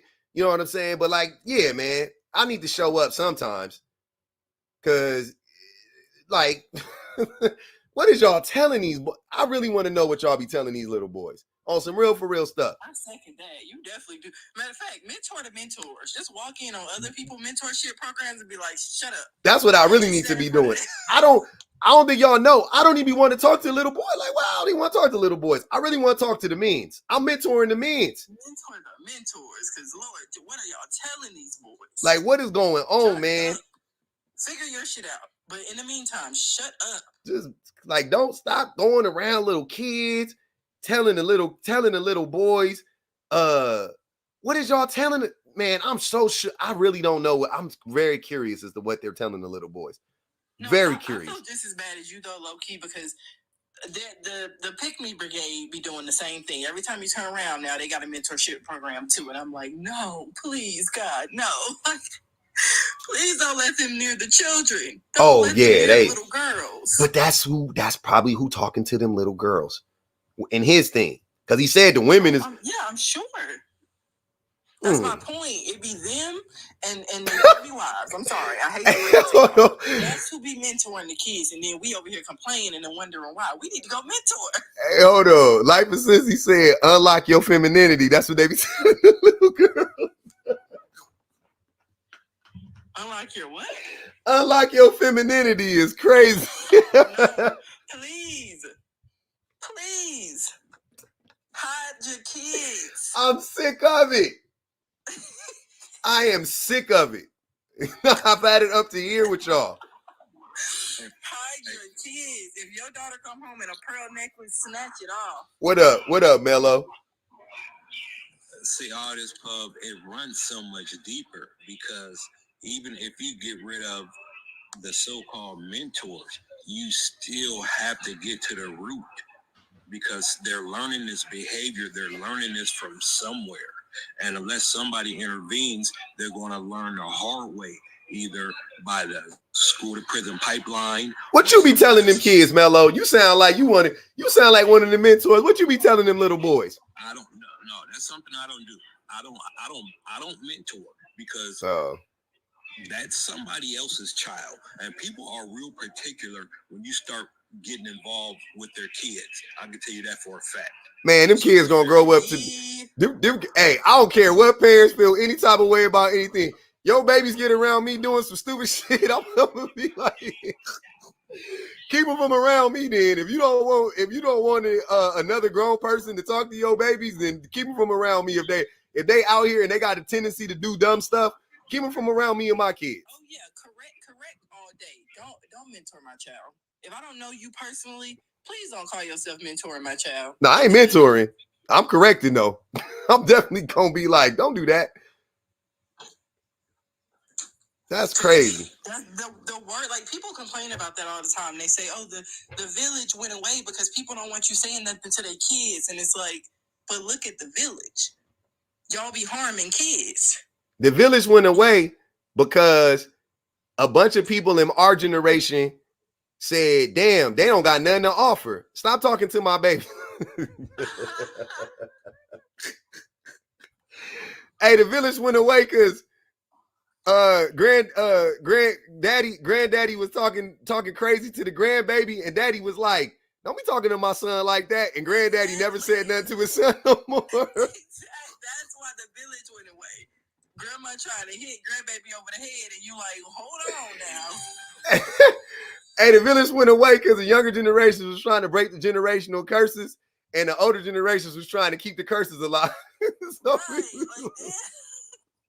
we was like, wait a minute. When you say don't talk to my baby like that, because you was just trying to cuss out a child, or you was just trying to tell them some stupid shit. Boys don't cry. Suck it up, little man. First of all, sir, you need to go stand in the corner somewhere and cry. Oh, we lost the village. The village went up in flames. Yeah, burn it down, actually. Matter of fact, I'm happy the village don't exist no more, because y'all was not it. Y'all wasn't doing enough in the village. This is crazy, man. I'm sorry. The village needs to listen. I think that's why I said, if I don't know you, allow people to build their own village. But just because you are somebody that exists as an adult and you come across a child, that doesn't make you a part of these people's village. Let them decide, because y'all be talking about a village, but you ain't seen that kid in a year. Let me procure my village. But you wouldn't send a birthday card. For real. Let me procure my village. I want my village to be like good art pieces. Like man, I'm like an interior designer. Let me get a couch and you know what I mean? Let me get a table, and I'm gonna get a painting, and that's what I'm doing with my village. I don't know about y'all. Everybody just ain't talking. Everybody just ain't about to be up here talking to my kids, because y'all don't be knowing what y'all be talking about. Contemporary vibe over here. Yeah. I don't know what's going on. I'm mid-century modern. I'm a mid-century modern dude. So I'm gonna have my shit looking the way that I like. Y'all like y'all shit however y'all like it. You like industrial, that's cool. That's your look. I'm mid-century modern. But the way y'all be yapping, the way y'all don't really be having nothing to say to me, I already know I don't want y'all saying nothing to my babies. That's what I mean. I'm not saying that my son is doing something crazy, that he running out in the street, don't say nothing. Go on and stop him. Leave it at that. Yeah. Leave it at that. Go on and stop him. Don't be like, hey, young man, are you being raised by a single mom by chance? Hey, bro. That's why you running out in the street, because you don't got a daddy. Like, what? Nah, bro. That's why. See, if you had it, I could tell you was raised by a single mother the way you was running. I know about the way you was running. Like, what? When's the last time you seen your daddy? Nah, bro. Please. Leave my babies alone. Shut the hell up. Y'all don't got nothing. Y'all don't be having nothing to offer these kids, and that's nasty. I don't like it. Now I gotta unpack his misogyny that you just gave him in 10 minutes. You done told that boy 10 years to not put into it. Cause you know the it's all around him at all times. So all it takes is for a mellow to say something to him one time in school. All it takes is for a public to say something to you one time on the train, one time at the liquor store, and the seed be planted because it's already there. The soil is fertile for misogyny. It's fertile as hell. So all you got to do is plant the seed. That's it. It's gonna grow almost every time. So you could be doing. Y'all could be the best parents in the household. Y'all could be, oh my God. All it takes is for his friend to say something to him. Don't blink if you're whoever blinks first is GAY. Mm-hmm. They out here playing that dumb game. I want my niece, my nephew playing that in the pool. They said it to my son. I said, hey. I was like, oh no. I looked at Bo. You was my niece, my little baby cousin. You like my nephew, but yeah, my little baby cousin. His eyes got wide. He was like, I was like, hey, no, what y'all doing, man? That's the new game for the kids. Game is that? No, I remember that game too, though. Whoever blinks first is GAY. I was like, yeah, we not playing that. I ain't even.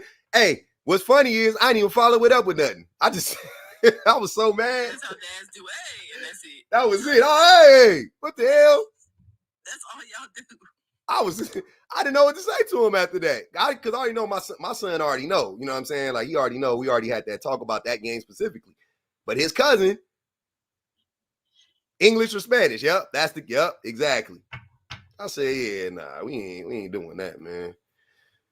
Oh, all right. I love it. Hey, Bub. Yeah. I'll tell you this: in society somewhere, we got to change. You can Google after Google. Kids starting through elementary school, well up through high school, are very different now. They're disrespectful. They fight teachers. They talk back. They walk out of classrooms. It's a whole different ball game in school right now. That sounds like me. I'm trying to figure out the different parts. That sounds like me. I don't know what you're talking about. We smoked. One time we lit up something in the classroom, in the back of science class. We was in the back of the classroom.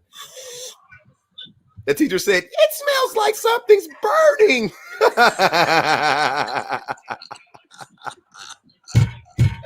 I'll never forget that day. Hey, we was in the back of the classroom. We was watching the stupid ass movie in science class. Me and the homegirls, we was back there. They brought something to school. We was in the back.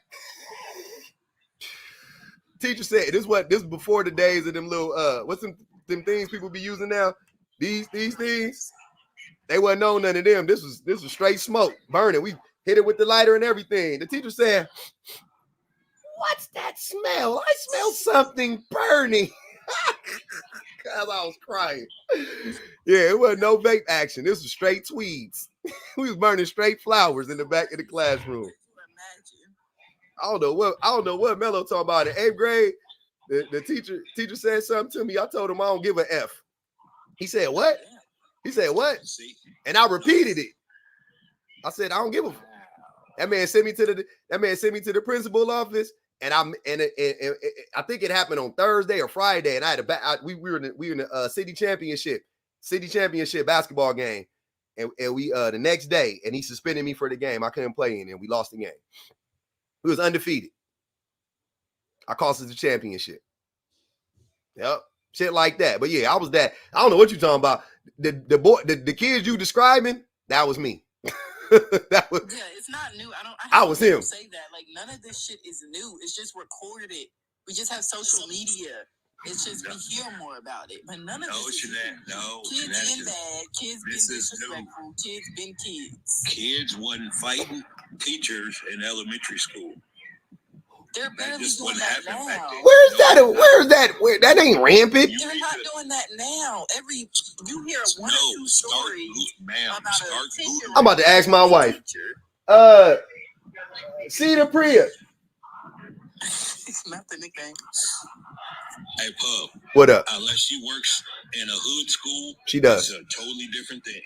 She does. Oh my God. She does. She does. Very different. She works in the hood school. All the schools she worked in were hood schools. She don't like good schools. She like the hood schools. She feels more comfortable with the people. And she's a school psych. So I already know you know what I'm saying? Hey, Pub, and then back then they got another element now they have to deal with. We didn't have cell phones back then.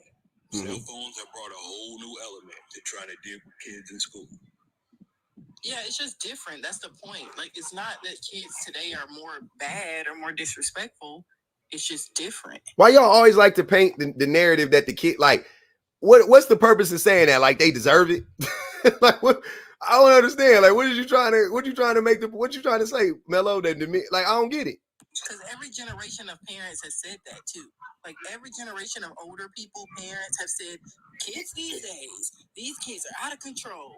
I bet you gorillas do that shit too. I bet you like even gorillas got like a. I bet you gorillas. Appreciate you, Deanna. See, hang on, Pub. The reason why I'm saying this because I'm like 4 years older than you. And the only reason I'm saying that, I came from a generation where you don't cuss it at the older senior generation. If they sat you down and said something to you, you were respectful about it. You didn't curse at them. You didn't say nothing crazy to them. Because if it got back to your parents, they was going to get on you. So it was just a different level. Y'all was knocking them people over the head. What are you talking about, Mello? We was utterly disrespectful. Sir, 80s? in the 80s and 90s, we was, You talk about That the, wouldn't happen. No. bro, we was crashing out, fam. What are you talking about? We was literally crashing out. You were not cursing out teachers. I just told you I cursed out a teacher. What are you talking about? We most certainly were cursing out teachers. Maybe that was a West Coast thing. Oh, here you go. I'm so tired of y'all. Oh my God. Get me off of this app, bro. What are you talking about, man? Jesus H. Christ.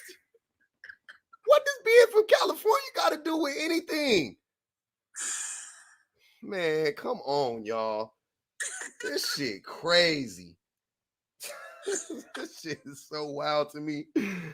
Not it's a West Coast thing. Mello, no, for real. Just like real quick, level with me. You're talking about the 70s, 80s, and 90s when we were in the blank epidemic. Y'all know what I'm talking about. The candy epidemic, right? You're telling me that during that era, y'all wasn't cussing out teachers, but y'all was literally strung out and on and selling smugs.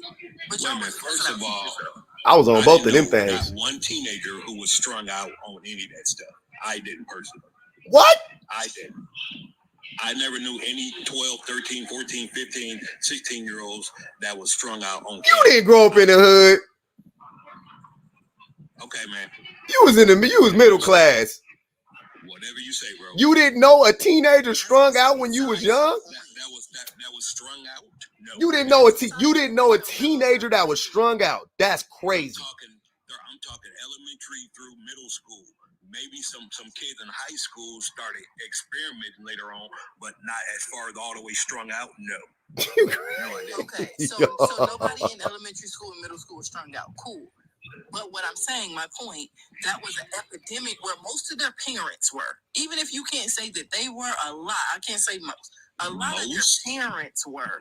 And a lot of them were selling it. They may not have been strung out on it, but a lot of them starting as early as middle school was already selling it. And you cannot lie to me and tell me otherwise, because I know that personally damn near. Man. They were selling it at that age. So maybe they weren't using it, but again, you're telling me the generation my daddy where most was. of their parents were probably strung out, and a lot of them started selling it as early as middle school. They were the most respectful generation of all. Did you hear what I said? We did. That's why she asked you that question. No. She said most respectful. I said, if you grew up, for instance, I've never, still to this day, cursed around or at my grandma. What city did you live in, Mello? Wait, Mello. What city did you live in? Chi. I grew up in Chi. Oh no, I'm out of here. This month. I know you a motherfucking lie. I know you a goddamn lie. Not Chicago. Not the worst city in America. You only had certain areas. Bro.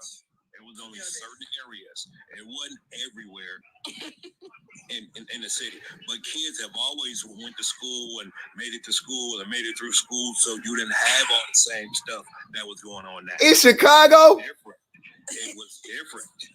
Man, I thought you was about to say like Gary. Chicago, y'all. They wasn't even saying bad words. I never said no kids. I said, but a majority of kids weren't acting in the same disrespectful manner in school towards adults in authority as they are now. Worse. Bro. No, they weren't. Man. No, they weren't.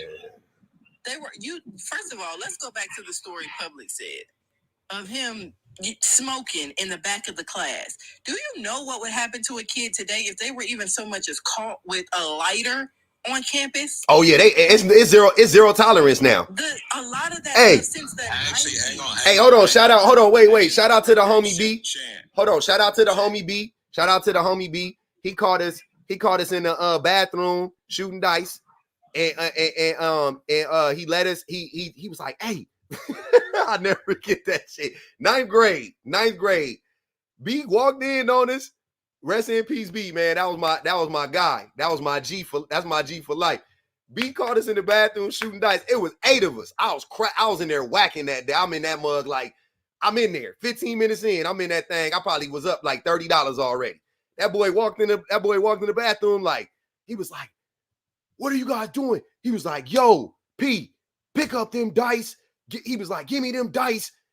Y'all better get, and he was like, because the staff was coming in right after him. They had, you know what I'm saying? And he warned, that man saved us though. We was about to, for sure, explosion, no doubt about it. They called it shooting dice in there, explosion, right? And somebody was smoking a cigarette in there, but hey, you know, what can they do? We walked out, whatever. You're not about to sit here and hey man, I'm from Long Beach. I mean, it ain't Chicago. Long Beach ain't Chicago. I know that. And we was wilding in Long Beach. Wilding. 80s, 90s, we was wilding, bro. I'm talking crazy.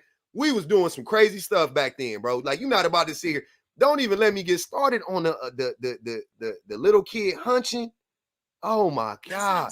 Like us 90s kids, we got the over policing and helicopter and tiger parents that we had was because who y'all knew y'all were as kids. Like the Gen Xers and the baby boomers, y'all knew what type of kids y'all were. That's why we were over policed, overprotected, overcorrected, all of those. Like in the 90s, I grew up in the 90s. I was born in the 90s. All those dare, say no to smugs, all of the programs you can think of, zero tolerance. Like you couldn't even bring, like I said, a lighter to school accidentally without getting expelled. They did not play in the 90s about none of that. So a lot of the stuff that you're saying, we literally couldn't get away with if we wanted to. Hey, I bought my first QP in the 7th grade when I started smoking. I bought my first little QP. I had that motherfucker in a little bag, I had it in a little baggie. Like, it was close to like this. It was like this long. Had my little QP, it was about this big, packed up like this, like a little baby brick. Had it wrapped up, everything. Boom, had that thing. I started breaking it down, got my little baggies, stuffed it. 7th grade, I was doing my thing. I was getting it off. You know what I'm saying? I had to support my habit. You know what I mean? I had to support my habit. And I don't know. I'm pretty sure I got my whole junior high school. If you went to my junior high school in the 7th grade, more than likely your first time smoking, if you smoked, was with me. Wow.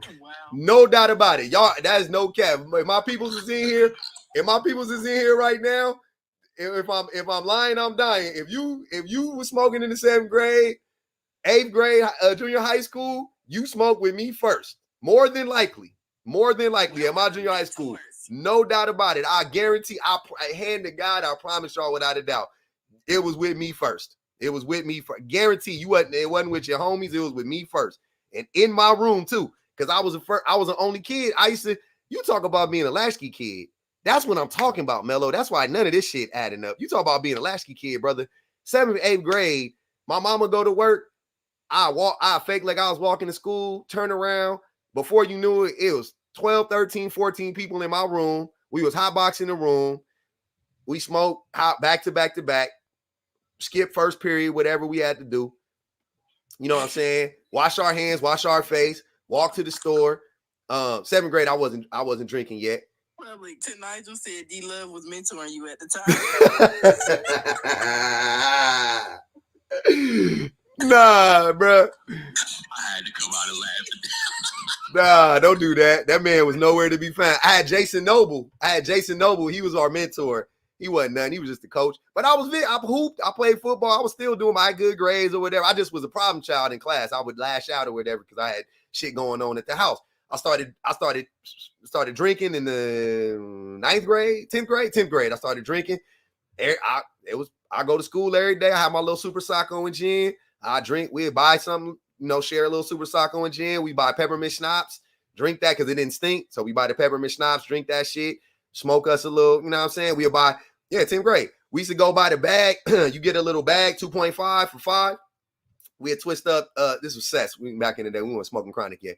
We get our little 2.5, get 2 Mexicali blunts, roll up one, smoke that one before we go to school, drink, you know what I'm saying? Drink our little Sacco, drink our little whatever, go to school, come home and smoke the other blunt and buy 2 more.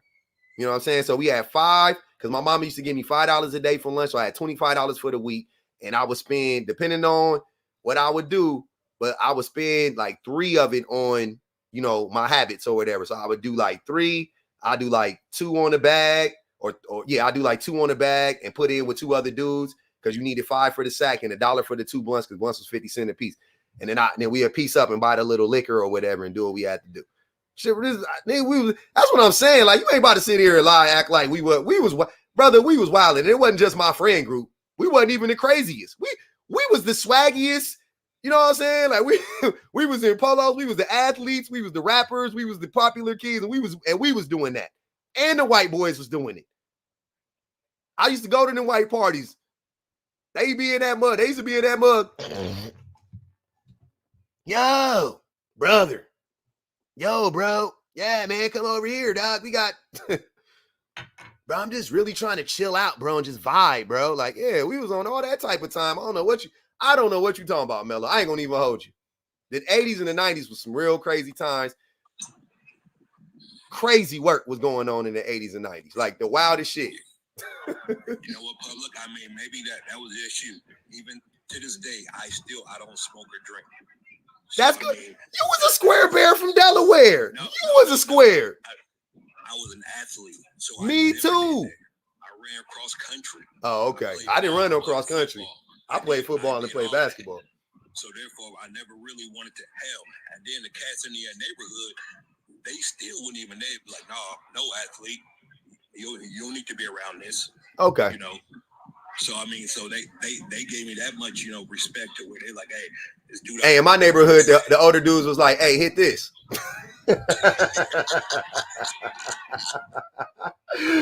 Hey, I ain't gonna even hold y'all. The big homies in my neighborhood was like, hey, hit this. Hey, let me hit that. They'll come through the cut, we be smoking. Hey, let me hit that. You didn't put in on this, man. Watch out. Man, let me hit the blunt. Nah, man, watch out, bro. Get up out of here. You tripping, dog. Y'all tripping, man. Hey, man. I feel like we was normal. Maybe I'm tripping. I feel like we was normal. I don't even feel like, that's why I can openly share this stuff. I don't even feel bad about it. Like, I feel like I was a normal child in the 90s. Oh, man. They restricted me. Hey, I'm about to end the live, though, before I get banned. Shout out to everybody that came up. Appreciate y'all for coming up. Appreciate y'all for coming up. I got my little red flag. When I get a red flag, it's time to dip. I'm gonna go on it and end the live before I get banned. Hey, I appreciate it. Shout out to all the mods, best mods in the business. Shout out to all the old subscribers, new subscribers, everybody that came on the panel. Haters come back tomorrow. We love y'all. D-Love, don't take it so personal, man. You ain't have to drop. Appreciate everybody that banged the Cash App. Shout out to everybody that did the super chats, the super stickers. Nicole, Heidi the Sausage, Kamada, Nicole again, Alexander, my brother, Regina, appreciate you, Peachy Queen. He said, calm down, Dusty. I missed that one. Nate, I appreciate you. Appreciate y'all. I don't know how to say her name. My Nate. That's a lot of words. Thanks for hitting that goal. Bang the Cash App one time on the way out. Y'all know what it is, man.